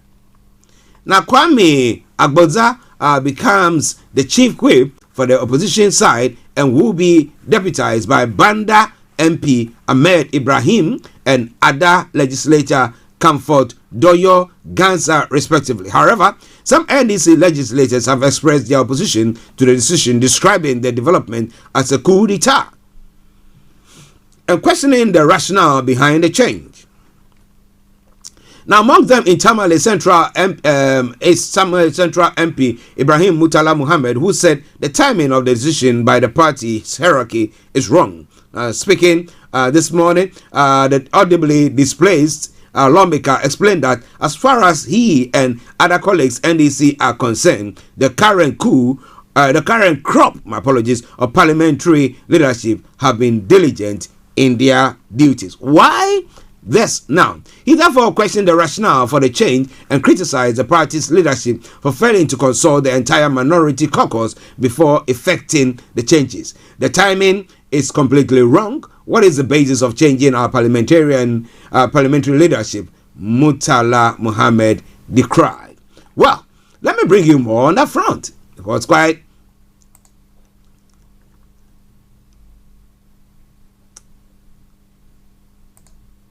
okay. Just bear with me. Okay. So the chairman of the NDC has come out to say that the election 2024 will be on economy and we put our best foot forward. And so that's why the new individuals have been positioned in those places. The national chairman of the National Democratic Congress says the party carefully planned in changing its leadership in parliament. Johnson Asiedu Nketia said the election 2024 will be fought on the economy, and thus the party had obligation to put its best foot forward. According to him, the party's campaign message ahead of the polls will be heavy on the economy. Hence, the decision to reshuffle its leadership in parliament. Now, speaking yesterday, he said skill sets of the new leadership will best propagate the message of the party in parliament. In the 2024 election is going to be to be fought around the economy. So the debate is basically going to be about the economy. So if you are serious party fighting to win an election, you must put your best foot forward to win the debate. So there he is trying to say that they've put their best foot forward by, reshuffling their cabinet. Let me put it that way. You can't just tell people that the economy is in shambles when you have not been able to put your experts there to be able to communicate to Ghanaians how you will do things better. So this is the point where we need our finance and economic people around.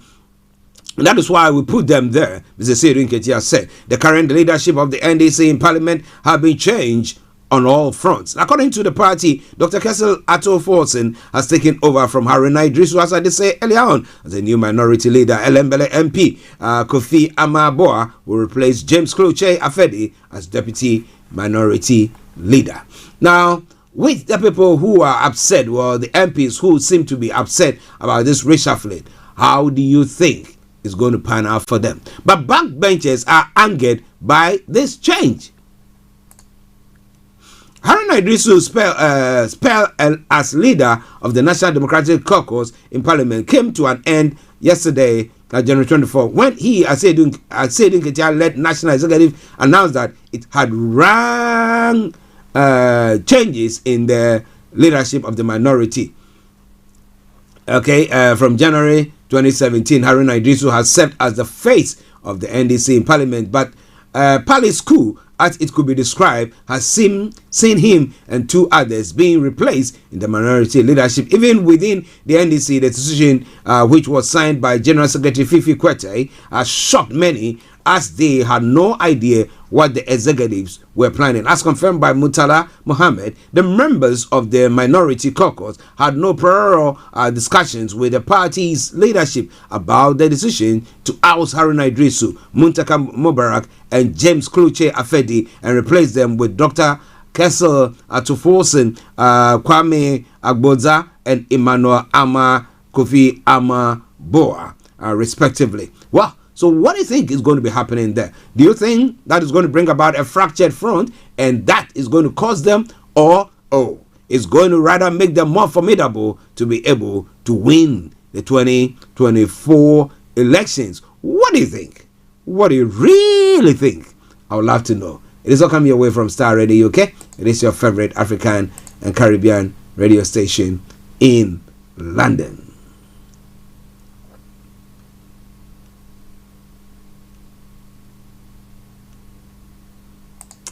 But well, in reaction to that, the editor of the Daily Dispatch, Ben Efson, says former President John Mahama and NDC National Chairman Asiedu Nketia orchestrated a shake-up in the leadership of the minority caucus in Parliament. Now, this comes on the back of the opposition NDC making changes to its leadership in Parliament with the appointment of Dr. Kessel Ato-Forson, the former ranking member of the Finance Committee of Parliament and member of Parliament for Ejumako Enyan ACM, replacing Honorable Haruna Idrisu. Dr. Ato-Forson is to be assisted by MP of Elembele Kofi Amaboa. Now, in a quote, he said, I think that it was working, that is the working of former President John Mahama and Asiedu Nketia, and I'm going to wonder how the minority caucus is going to be. I suspect politically Mr. Asiedu Nketia and John Mahama's handiwork are the saying that before 2020 these economic issues were not there.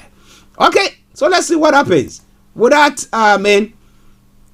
work in favor of them, or what do you think? Believe yourself, channel. So good morning, Mr. Archie. Yes, God will continue to bless you. Yoruba Nation. Yes, little day to go. Yes, Biafra Nation, little day to go as well from Oman. Oh wow. Okay, Robert, good afternoon to you. We hope you are doing very, very well. We thank God Nigeria has not happened to you. Okay, now in another story, gold for oil policy will breed smuggling of gold, Chamber of Bullion Traders have said. But what do you think? One other story, now pertaining to what has happened with investigation, the Accountant General's department report. Now, the Member of Parliament for Joaboso, Kwabena Minta Akando, says President Akufo-Addo is likely to shield corporates implicated in the damning COVID report from the Auditor General. The Auditor General's special report on Ghana's COVID-19 expenditure has recorded some violation in the use of COVID funds. Now, it goes on further to say, among them in the payment is the payment of over 10 million cedis in insurance premiums to cover 10,000 frontline workers, health workers, and allied health professionals without a binding contract detailing, among others, whether who the beneficiaries are. The reports, which spans between March 2020 and June 2022, scrutinizes how monies received from the various institutions, including the World Bank, AFDB, and European Union, and contingency funds, summing up to 21.8 billion, were utilized. Commenting on whether heads will roll following the infractions in an interview, Mr. Kando said the president will do nothing to corporates involved in this incriminating act against the country. Well, is it going to work as a clearing agent once again? Well. As if those people are not living in Ghana with Nana Addo Dankwa Akufo-Addo as the president of the Republic of Ghana, the clearing agent himself in the seat. What are you talking about? He will not do it. He is a health minister, still not at post. What didn't we reveal at the committee? Is he not still at post? That is a massive question. The health minister who bought the COVID, drugs for how much? Well, let me rest my case. So come away from Starr Radio UK, your favorite African and Caribbean radio station in London. Now we move on straight to other parts of the world to look at some of the stories there, because our time is running very, very close. Now, after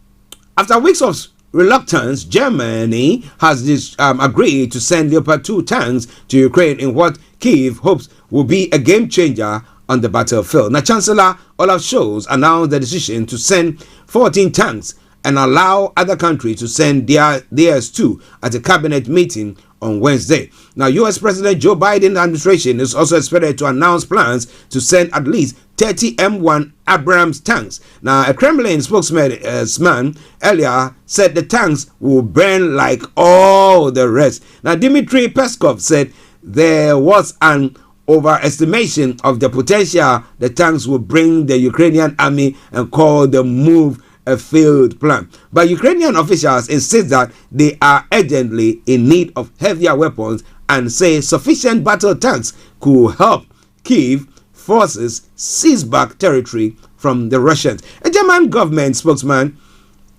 said the decision to supply the tanks follows our well-known line of supporting Ukraine to the best of our ability. Now, Germany also permitted other countries to send their Leopard 2 tanks to Ukraine, which was restricted until now under export regulation. The US and Germany had resisted internal and external pressure to send their tanks to Ukraine for some time. Now, Washington cited the extensive training and maintenance required for the high-tech Abrams tank. Now, the Germans endured months of political debate about concerns that sending tanks will escalate the conflict and make NATO a direct party to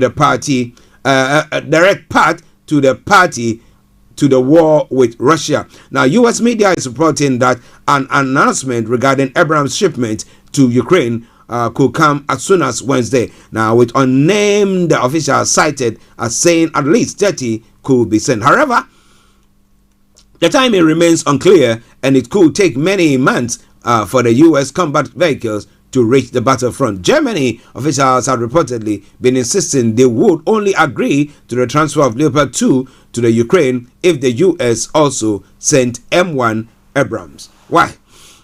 Everybody is scared that somebody will do something to them. Well. Listeners, it's Starr Radio UK. A quarter to 12 the time, exactly 12 o'clock. We'll be taking you to the House of Parliament for the Prime Minister's question time. So don't touch the dial at all. Continue to stay tuned because there's going to be lots of wrangling going on there. But it's even in exactly at 18 hours GMT. Mr. Olayomi Koiki will be coming your way with Niger Voices. So stay tuned and don't you think of going away. Now, still in the world front, the former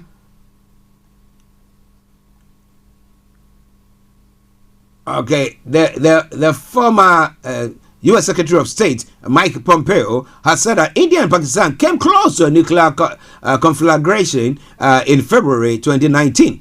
This happened after Delhi launched strikes against militants in Pakistani territory following an attack on Indian troops in Kashmir. Now, Pakistan had then said it had shot down 2 Indian military jets and captured a fighter pilot. I remember that. India and Pakistan claims all of Kashmir but control only parts of it. Now, India has long accused Pakistan of backing separatist militants in the Kashmir Valley, a charge Islamabad denies. The nuclear-armed neighbors have fought three wars since independence from Britain and partition in 1947. All but one were over Kashmir. It never give an inch fighting for the America I love. Mr. Pompeo says he does not think the world's properly known just how close that India and Pakistan rivalry came to spiraling over into a nuclear conflagration in February 2019. The truth is, I don't know precisely the answer either.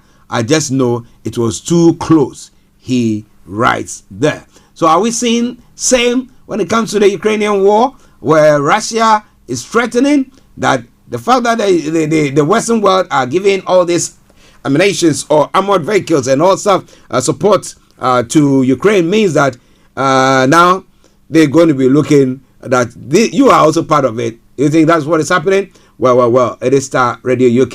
It is your favorite African and Caribbean radio station in London. One more story before we come to the UK. Now, classified documents have been found at former vice president's home. Now, what is it that we have some team who are going to people's former leaders' homes to be inspecting their maybe cupboards and stuff like that? Now, classified files have been found at ex-U.S. Vice President Mike Pence's home in the latest discovery of secret papers at the homes of officials who have served in the top ranks of government. The documents discovered by a lawyer last week for Mr. Pence at his Indiana home have been handed over to the FBI. Investigators are already looking into President Joe Biden and ex-President Donald Trump's possession of files. Mr. Trump faces a criminal investigation for allegedly mishandling papers. Now, representatives for Mr. Pence sent a letter to the National Archives alerting them to the document. The FBI came to the former vice president's home to collect the documents, bypassing standard procedure and requesting direct possession of them, lawyers added in a separate letter. Under the Presidential Records Act, White House records are supposed to go to the National Archives once an administration ends. Regulations require such files to be stored securely. A small number of documents bearing classified markings were inadvertently boxed and transported to Mr. Pence's home at the end of Mr. Trump's presidency, his lawyer wrote in a letter shared with U.S. media. So do they even know? Do they know what records are there? That is the other question. Do they know? Because if just a couple of them, did he actually even know? Someone say when it comes to Trump's, there was lots of it. So, so I'm coming away from Starr Radio UK. 10 minutes to the top of the hour at a time. The morning show, the program. I am Archie. But thank you very much for the support that you've been giving me today. It's been quite a a difficult one for me with all the weather, and how I'm feeling. But okay. Now, Brexit means Brexit. You remember that? And then we say, oh, we've negotiated. We don't want people to come in. Now, Brexit seems to be causing lots of troubles now. The boss of Eurostar has said its trains between the UK and Paris are carrying 30% fewer passengers. Now, Chief Executive Gwendoline Kazinov said, with post-Brexit border checks and current levels of border staff, there were bottlenecks in stations. Now, Eurostar is currently running 14 services per day between London and Paris, compared with 18 in 2019. Ms. Kazinov said the company might not restore some services suspended last year due to the problems. The thing is, now we are not able to run the same transport offer as what we had before in 2019 because of the bottlenecks in stations, she said. Now, we have a main issue in Eurostar terminals because of the new boarding conditions between the UK and EU because the impact of COVID because of staff in the station. Now, Ms. Kazin also said that Eurostar and both French and UK authorities were working hard on solutions such as having more border staff there as well. But what do you think? What do you think? What do you think? What do you think? It is all coming away from Starr Radio, okay? Have you traveled via that route of late? And how did it feel like? Okay. Let's go to the Met.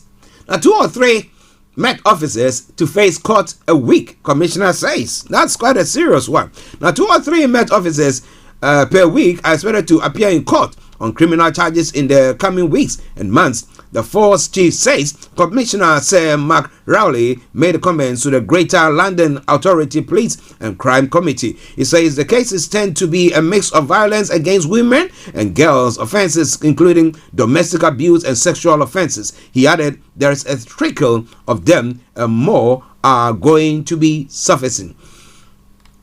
Sir Mark was speaking in the wake of the case of PC David Carrick, who admitted dozens of rape and sexual offences against 12 women on 16th of January, and also mentioned PC Hussein Shihab, who pleaded guilty to child sex offences on Tuesday. Now, during the meeting, he also revealed a new Met corruption hotline had received tens of calls each week, a third of which related to other forces. He said the Met had been passing information on to other forces as a result of the calls. But it's all coming away from Starr Radio UK. It is your favorite African and Caribbean radio station in London. One other story before I take you to the House of Parliament. Now, 3 statues thought to be the first sculptures depicting black British people on display in England are set to return to Brixton Station later. Now, the life-size bronze figures called platform P's were first installed on the platform in 1986 before being removed in 2016 for refurbishment. Now, created by Kevin Atherton, it depicts the three Brixton residents of the time and is graded 2 listed. Now, it's grade 2 listed. My apologies. The original statues will be joined by a new one named Joy 2. Joy 2, it depicts Joy Batik, one of the South Londoners featured in the original artwork. Now, Platform's piece, which was commissioned by the Public Art Development Trust on behalf of British Rail, also shows 2 other Brixton residents, Karen Hesterman and Peter Lloyd. And we say it's good to celebrate our own, those who did well in the past. But well, this is where I have to bring the program to a close. Now, this morning or this afternoon, in the next few minutes, Sunak will be pressed on Zahawi's tax affairs. By who? Parliament, and especially the opposition leader, Sir Keir Starmer. Do you want to know more? Keep your dial. So log on Starr Radio UK. It is your favorite African and Caribbean radio station in London. Okay, let's enjoy this tune. And once it ends, I'll be out of your way. It's been me, Archie, saying have a top of the day and bye-bye for now. But I'll be after this short commercial break. Stay tuned and don't you go away. This is Starr Radio UK.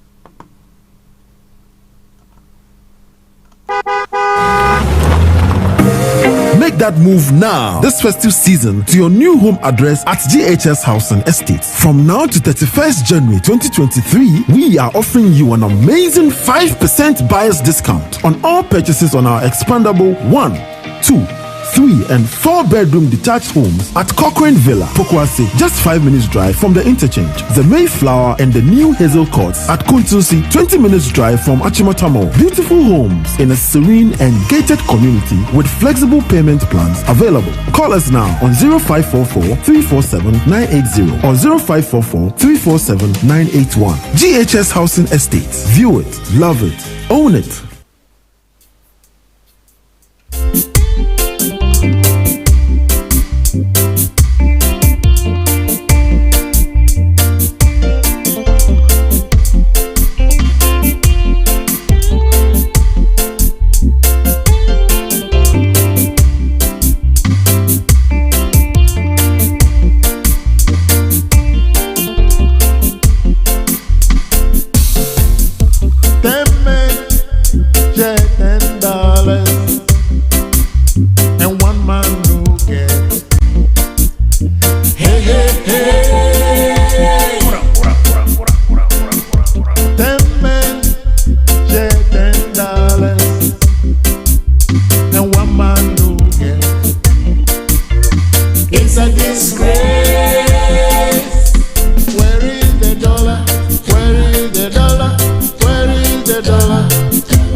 Repayment certificates arriving in my inbox. There still appears to be some ambiguity about what the certificate will cover. In her letter, the Minister says the changes to the drug tariff are being finalised to add eligible items, but no indication as to whether this will cover all HRT products. So for the benefit of women across the country, and as a matter of urgency, could the Minister please provide a comprehensive list of which products? Well, can I thank the Honourable Lady for her work in this space? I did respond to her letter last week as quickly as possible, and I'm glad she's received the response. I just want to confirm that from April, the HRT prepayment certificate will be available to women, £18.70 for a whole year, saving women hundreds of pounds on HRT prescriptions every year. Orla Farris. Thank you, Mr. Speaker. I am pleased that the government is reinstating protection against third-party harassment in the workplace. But employers are frequently confused when they're confronted with conflicting views on sex and gender. Can my right honourable friend confirm that the Equality and Human Rights Commission will be publishing detailed guidance to explain how employers should be treating protected beliefs on sex-based rights? Secretary. I thank my honourable friend for that question. The government will be supporting the Equality and Human Rights Commission in developing a statutory code on workplace harassment. We'll be working closely on this. And the government is also preparing its own practical guidance for employers on preventing sexual harassment in the workplace, which should address the very issues which she's just raised. Clive Bedford. Mr. Speaker, Citizens Advice report published in the last 2 weeks shows that 600,000 households were moved to prepayment meters.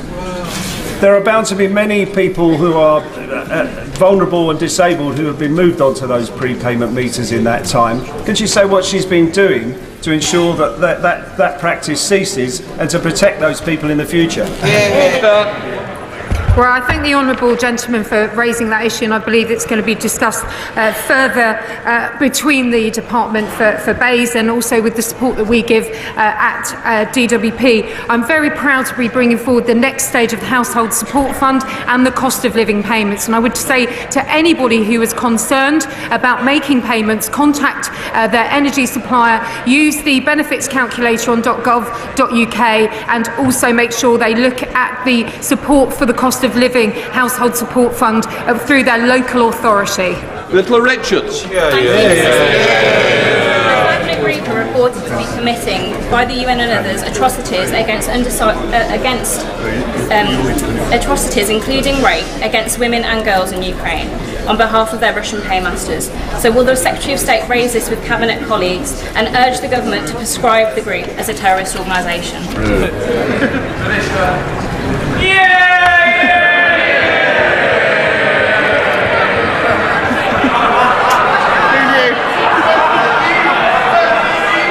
Mr. Speaker, the UK condemns Russia's use of Russian state proxies such as the Wagner Group in Ukraine and globally.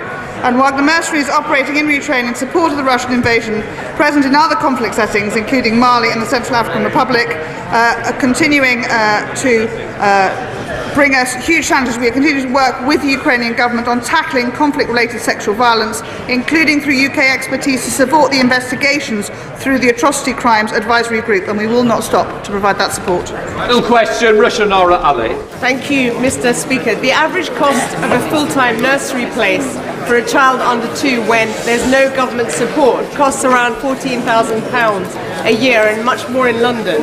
Can the Minister now get her government to put in the investment that's needed to fix the broken childcare system so that more mothers can return to work, particularly those who are single parents who struggle to return to work because of the lack of affordable childcare? Secretary. I thank the Honourable Lady for her question. This is, as I mentioned earlier, an issue that the government is working very, very hard on. And what I will do is raise this with my right honourable friend, the Secretary of State for Education, who can write to her and address those concerns more fully. Before we come to Prime Minister's questions, I'd like to point out that the British Sign Language interpretation of proceedings is available to watch on Parliament Live TV. We start with questions to Prime Minister Margaret Barrier. Question number 1, Mr. Speaker. Minister. Mr. Speaker, can I start by wishing everyone a happy Burns Night, especially to those celebrating in Scotland. And Mr. Speaker, as we prepare to mark Holocaust Memorial Day, I'm sure the whole House will join me in paying tribute to the extraordinary courage of Britain's Holocaust survivors, including 94-year-old Eric Hirsch, who is with us here today. This government will legislate to build the Holocaust Memorial and Learning Centre next to Parliament, so the testimonies of survivors like Eric will be heard at the heart of our democracy by every generation to come. Mr. Speaker, this morning I had meetings with ministerial colleagues and others. In addition to my duties in this House, I shall have further such meetings later today. Thank you, Mr. Speaker. Shockingly, 1 in 6 women in the UK have experienced economic abuse. This is not just about money, but the restricting of access to other resources like food, housing or work. It's the lesser-known aspects of coercive control. Affects my constituents, the Prime Minister's constituents, and every member across this House. What plans does the Prime Minister have to review in detail government departments and policies, the way that government departments and policies can be exploited by abusers to ensure that these loopholes can be closed? Prime Minister. Well, Mr. Speaker, the Honourable Lady raises an important point, and let me assure her that this government is committed to tackling violence against women and girls. That's why we passed the landmark Domestic Abuse Bill, introduced new offences, for example, coercion, coercive control, stalking and others, and will continue to do everything we can to ensure women and girls feel as safe as they deserve and rightly should be. Marco Longe. Thank you, Mr. Speaker. While I was disappointed that Dudley did not make the final cut in the latest Levelling Up funding round, I am of course pleased that we received the £25 million Towns deal, the brand new Duncan Edwards leisure facility, and and a transport interchange project secured since my election in 2019. But our high street, Mr. Speaker, is on its knees. So will the Prime Minister meet with me and Dudley Council to discuss our levelling up bid and how we can ensure success in the next round? Well, Mr. Speaker, my honourable friend is a great advocate for his constituents.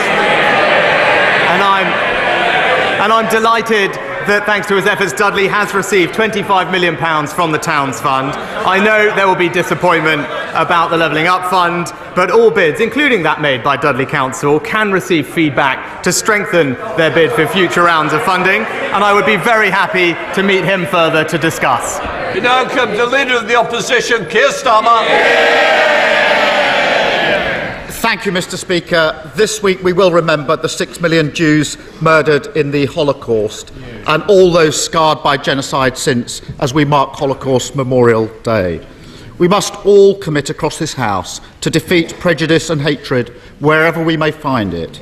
To work for a better future, we must find light in the darkness. I can also join the Prime Minister in wishing everyone a happy Burns night. Mr. Speaker, Zara Alina was walking home from a night out with her friends when she was savagely attacked, assaulted and beaten to death. Zara was a brilliant young woman, a trainee lawyer with a bright future. Her killer is a violent, racist, woman-hating thug, not fit to walk the same streets. No. But that's precisely the problem. He was free to walk the same streets. Yeah. The inspectorate report into her case says that opportunities were missed by the probation service that could have prevented this attack and saved her life. Does the Prime Minister accept those findings? Minister. Mr. Speaker, this was a truly terrible crime. And as the Chief Inspector has found, the failings in this case, and indeed others, were serious and indeed unacceptable. In both of the cases that are in the public domain, these failures can be traced to failings in the initial risk assessment, and that's why immediate steps are being taken to address the serious issues raised. Keir Starmer. I'm glad he accepts those findings. The report also says that staffing vacancies and excessive workloads contributed to those fatal failures. And it makes absolutely clear this was not a one-off. As the report says, these are systemic issues in the probation service. They're clearly ministerial responsibilities. Does the Prime Minister accept those findings as well? Prime Minister. Mr. Speaker, let me outline for the honourable gentleman exactly what steps we are taking, and that's to ensure that mandatory training to improve risk assessments is being put in place. It's mandating checks with the police and children's services before a probation officer can recommend to the court that a convicted offender be given electronically monitored offence, and implementing new processes to guarantee the swift recall of offenders. And the action we are taking is already making a difference, as, for example, we see in the reduction of the number of electronically monitored curfews being given by the courts. Keir Starmer. Mr. Speaker, it was Barking, Dagenham and Havering that tragically and fatally let Zara down. But across the country, probation services are failing. After a botched, then reversed privatisation, after a decade of underinvestment, it's yet another vital public service on its knees after 13 years of Tory government. I spoke to Zara's family this morning. It's hard to convey to this House the agony that they've been through. They say that the government has blood on their hands over these failings. He's accepted the findings of the report. Does he also accept what Zara's family say? Prime Minister. Well, Mr. Speaker, my heart, of course, goes out to Zara's family. He mentioned accountability. The probation services has taken action where failings have been found and where that has been appropriate. And with regard to the overall service, because of the extra investment we're putting in, there's now £155 million a year costs being put into the probation service so that we can deliver better supervision of offenders. There's also been an increase in the number of senior probation officers. But one of the other things we must remember, Mr. Speaker, if we do want to increase the safety of women and girls out on our streets, that we need tough sentencing. And that's why this government passed the Police Crime and Sentencing Act, which the honourable gentleman opposite and his party opposed. It's on the law. Look what's happened. It's already law. In light of the case of Zara, I really don't think the Prime Minister should be boasting about the protection that he's putting in place for women. And I'm not going to take lectures from him about that. Does the Prime Minister agree that any politician who seeks to avoid the taxes they owe in this country is not fit to be in charge of taxpayer money? Well, Mr. Speaker, I'm pleased to make my position on this matter completely clear to the House. The issues in question occurred before I was Prime Minister. With regard to the appointment of the Minister without portfolio, the usual appointments process was followed. No issues were raised with me when he was appointed to his current role. And since I commented on this matter last week, more information has come forward. And that is why I have asked the independent advisor to look into the matter. Now, I obviously can't prejudge the outcome of that, but it is right that we fully investigate this matter and establish all the facts. Mr. Speaker, he avoided the question. I think anybody watching would think it's fairly obvious that someone who seeks to avoid tax can't also be in charge of tax. Yet, for some reason, the Prime Minister can't bring himself to say that or even acknowledge the question.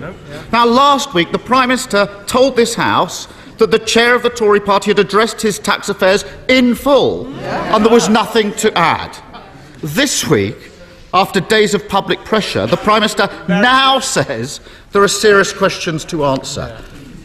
What changed? Prime Minister. Mr. Speaker, I know he reads from these prepared sheets, but he should listen to what I actually say.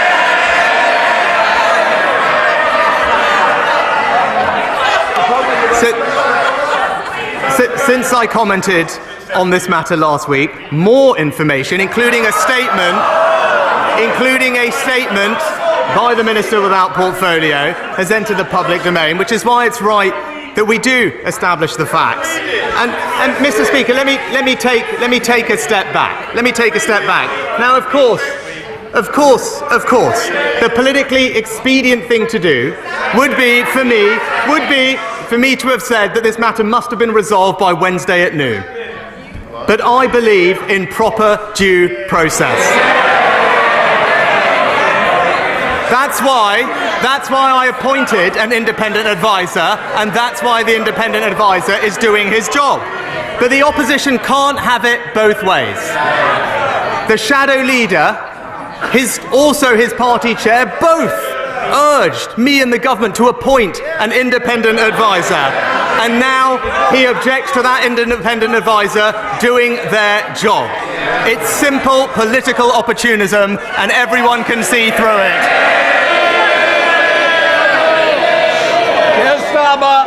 We all know why the Prime Minister was reluctant to ask his party chair questions about family finances and tax avoidance. But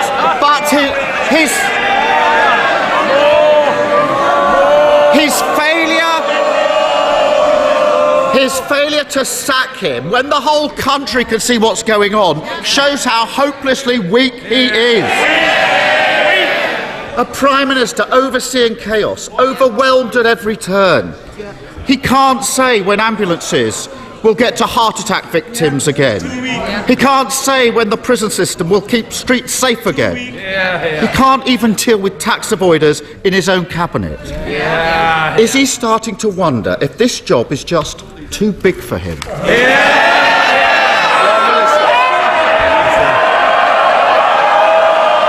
Mr. Speaker. Mr. Speaker, the difference between him and me is that I stand by my values and my principles even when it is difficult. When I disagreed fundamentally with the previous Prime Minister, I resigned from the government. But for four long years, he sat next to the member for Islington North.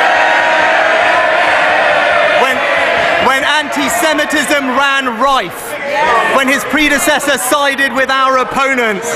That's what's weak, Mr. Speaker. He has no principles and just petty politics.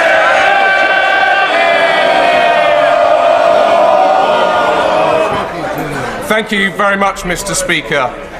For our most vulnerable children, school is often their principal place of safety as well as education. But as reported in my review of school exclusions for the government in 2019, the unacceptable and illegal use of off-rolling is still shutting a worrying number of children out of the classroom, out of learning and out of the protection they need from gangs, violence and domestic abuse.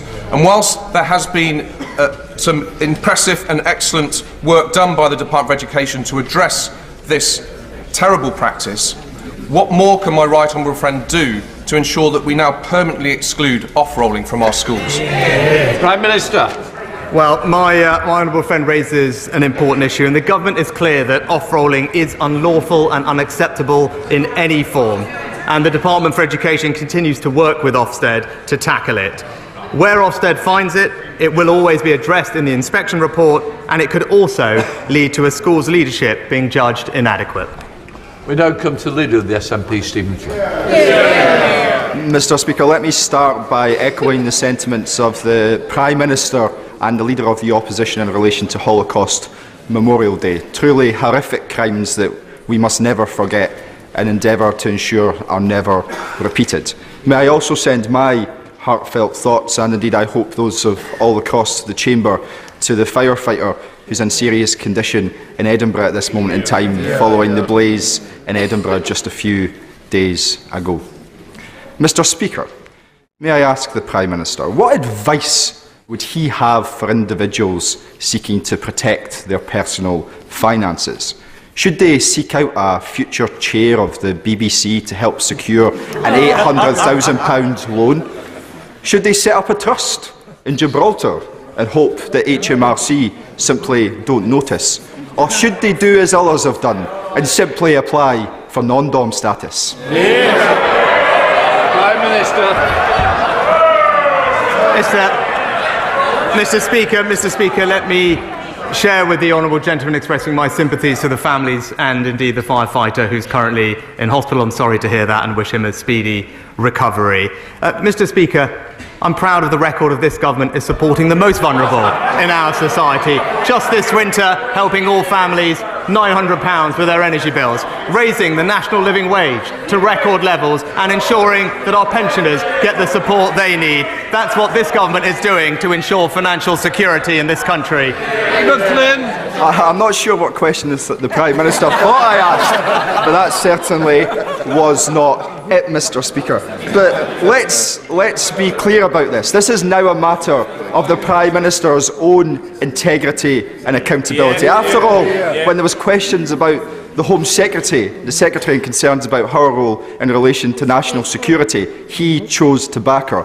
Now the chair of the Tory party, he's choosing to back him despite a £5 million penalty from HMRC. And of course, he's seeking to protect the former Prime Minister despite his cosy financial relationship with the chair of the BBC. Is it little wonder that people in Scotland may well just consider the Tory party to be a parcel of rogues? Mr. Speaker, what I'm standing up for is proper due process. That's why we have an independent advisor. It's right that the independent advisor conducts his investigation. That's how we will ensure accountability, and that's what I will deliver. Rob Roberts. Thank you, Mr. Speaker. Wales has almost 40 times more people than England waiting more than 2 years for NHS treatment, despite having less than 5% of the population. Sad case of devolve and forget, unfortunately, which does a disservice to my constituents in Delyn. Could the Prime Minister confirm that the UK Government remains concerned about the healthcare of the people in Wales? And given that the North Wales Health Board has had it for 8 years, could he come up with a way of putting the Welsh Labour Government into special measures? Prime Minister. Well, Mr. Speaker, as the honourable gentleman highlights, the NHS right across our union is facing pressure because of some of the challenges of flu and COVID in particular, causing high bed occupancy this winter. We are focused on delivering on the people's priorities and bringing down the backlog. We've currently already eliminated waits of over 2 years, and as the honourable gentleman says, there's more to go. That's why our investment this week into mental health treatment will ensure that we can ease the pressure further in A&E, and I continue to delivering that across the country. So Geoffrey Donaldson. Thank you, Mr. Speaker. Can I echo the comments of the Prime Minister in relation to Holocaust Memorial Day? And as we think of the situation in Ukraine, we also extend our best wishes to President Zelensky on his birthday today. Freedom of religion or belief is important in this country. Isabel von Spruce was praying silently outside an abortion clinic in Birmingham when she was arrested and questioned by the police, not about her written or spoken words, but about her thoughts. We value freedom of religion or belief in this country. Will the Prime Minister commit to examine the laws of the United Kingdom to ensure that this country remains a beacon for freedom of religion or belief across the world? Yeah. Prime Minister. Well, Mr. Speaker, of course, we believe in freedom of religious expression and belief in this country, but we also are balancing that with the rights of women to seek legal and safe abortions. That is currently being discussed in this Parliament. These matters are always matters of free vote, and I know members will treat them with the sensitivity that they deserve. Dr. Liam Fox. Thank you, Mr. Speaker. Innocent civilians are being murdered in Ukraine on Putin's orders as we speak. And as we see in a warmed House of Commons, families are freezing because their electricity is being cut off by Russian forces. Putin believes that Ukraine is more important to him than the free world and is moving to a full war footing. So the Ukrainians must make gains on the battlefield, and the next 6 months are crucial. They need a full range of weapons, Mr. Speaker, air defence, artillery, longer range missiles and tanks, and enough to make a real difference. The UK has shown great leadership on this issue. Can I ask, therefore, my right honourable friend to use every means at his disposal, domestic and international, to honour the courage of the people of Ukraine and to defend the whole world order, because ultimately that is what we're really talking about. Prime Minister. Well, Mr. Speaker, I've made clear that the UK and our allies must accelerate our efforts to ensure Ukraine wins this war and secures a lasting peace. Last year, the United Kingdom provided £2.3 billion in military aid to Ukraine, the largest package of support of any European nation, and we will at least match that again this year. And as my right honourable friend knows, last week I announced that we would gift many battle tanks as part of the next major package of UK support to Ukraine, and I'm pleased that our friends and allies are preparing to follow our lead. Dr. Rupa. Mr. Speaker, London has it all. Prime property, shopping, schools, even the perfect time zone for money laundering. And while there has been movement with Russian oligarchs, it's not just them. We know that there are relatives of regimes that we all condemn on both sides of this House that are running bogus Islamic centres just as fronts to stash their dirty cash, amongst other things. So when will the NCA be adequately financed so we can be a world leader in anti-corruption, as we promised in 2016? Or is there a lack of political will to upset the apple cart? Well, Mr. Speaker, the honourable lady should know that we're currently in the process of legislating the Economic Crime Bill, which puts in place many more measures to allow us to tackle some of the issues that she raised, and also introduces the Economic Crime Levy, which will provide considerably more funding to tackle economic crime in the UK. Sir McCartney. Thank you, Mr. Speaker. The Trans-Pennine Rail upgrade is underway, which is good news, with stations in Slough and Marsden getting improvements. But what's not such good news, Mr. Speaker, is the dozens of daily rail service cancellations by Trans-Pennine Express, which is causing absolute misery for my constituents, trying to get to work, trying to get to college, trying to visit family and friends. The franchise is up in May, Mr. Speaker, so does the Prime Minister agree with me? Enough is enough. If Trans-Pennine Express don't get to grips with this, we need to strip them of the franchise and get somebody in who will deliver the reliable rail services for my constituents. Well, Mr. Speaker, we have been clear that the current service is simply not acceptable. Rail North Partnership is working with a company on a service improvement plan, and my honourable friend, the Rail Minister, is having weekly meetings with them. As the honourable gentleman points out, Trans-Pennine Express contract does expire in May, and whilst there are currently discussions about that new contract, if ministers conclude that the operator cannot be turned around, then other decisions may be made. Olivia Blake. Mr. Speaker, from Rwanda to deaths in the Channel and the latest scandal of missing children, refugees and campaigners have today gathered outside Parliament to highlight the impact of the hostile environment on people in the migration and asylum system. Rather than cruel gimmicks like Rwanda, isn't the best way of deterring Channel crossings, saving lives and breaking the business model of criminal gangs to introduce safe and legal routes to claim asylum? Well, Mr. Speaker, this just is about fairness. It's about fairness for those that seek to come here legally. It's about fairness for those who are here and our ability to integrate and support those who we want to. What we will do is break the cycle of criminal gangs, which are causing untold misery, leading to deaths in the Channel. And that's why we will introduce legislation that makes it clear that if you come here illegally, we will be able to detain you and swiftly remove you to a safe third country. That is the reasonable and common sense approach that the vast majority of the British public supports. Sir Oliver Hill. The Prime Minister will be aware of my concern that mental health patients should not be forced into accident and emergency departments when what they really need is specialist care.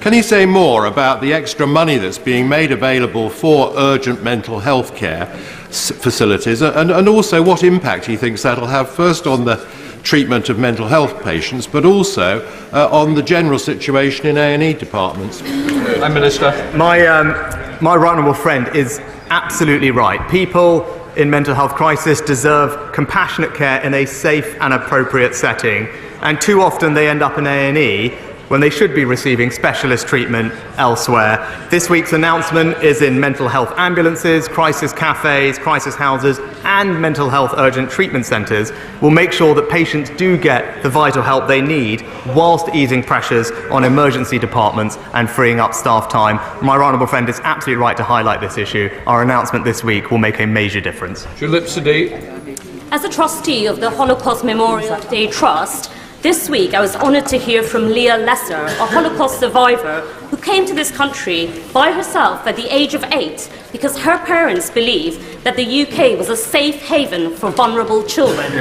This week I also read the government's own statistics, which said that there are 200 asylum-seeking, unaccompanied children who are missing from hotels in the UK. Ministers have admitted that they have no idea about the whereabouts of these children. So could I ask the Prime Minister, does he still think that the UK is a safe haven for vulnerable children? Well,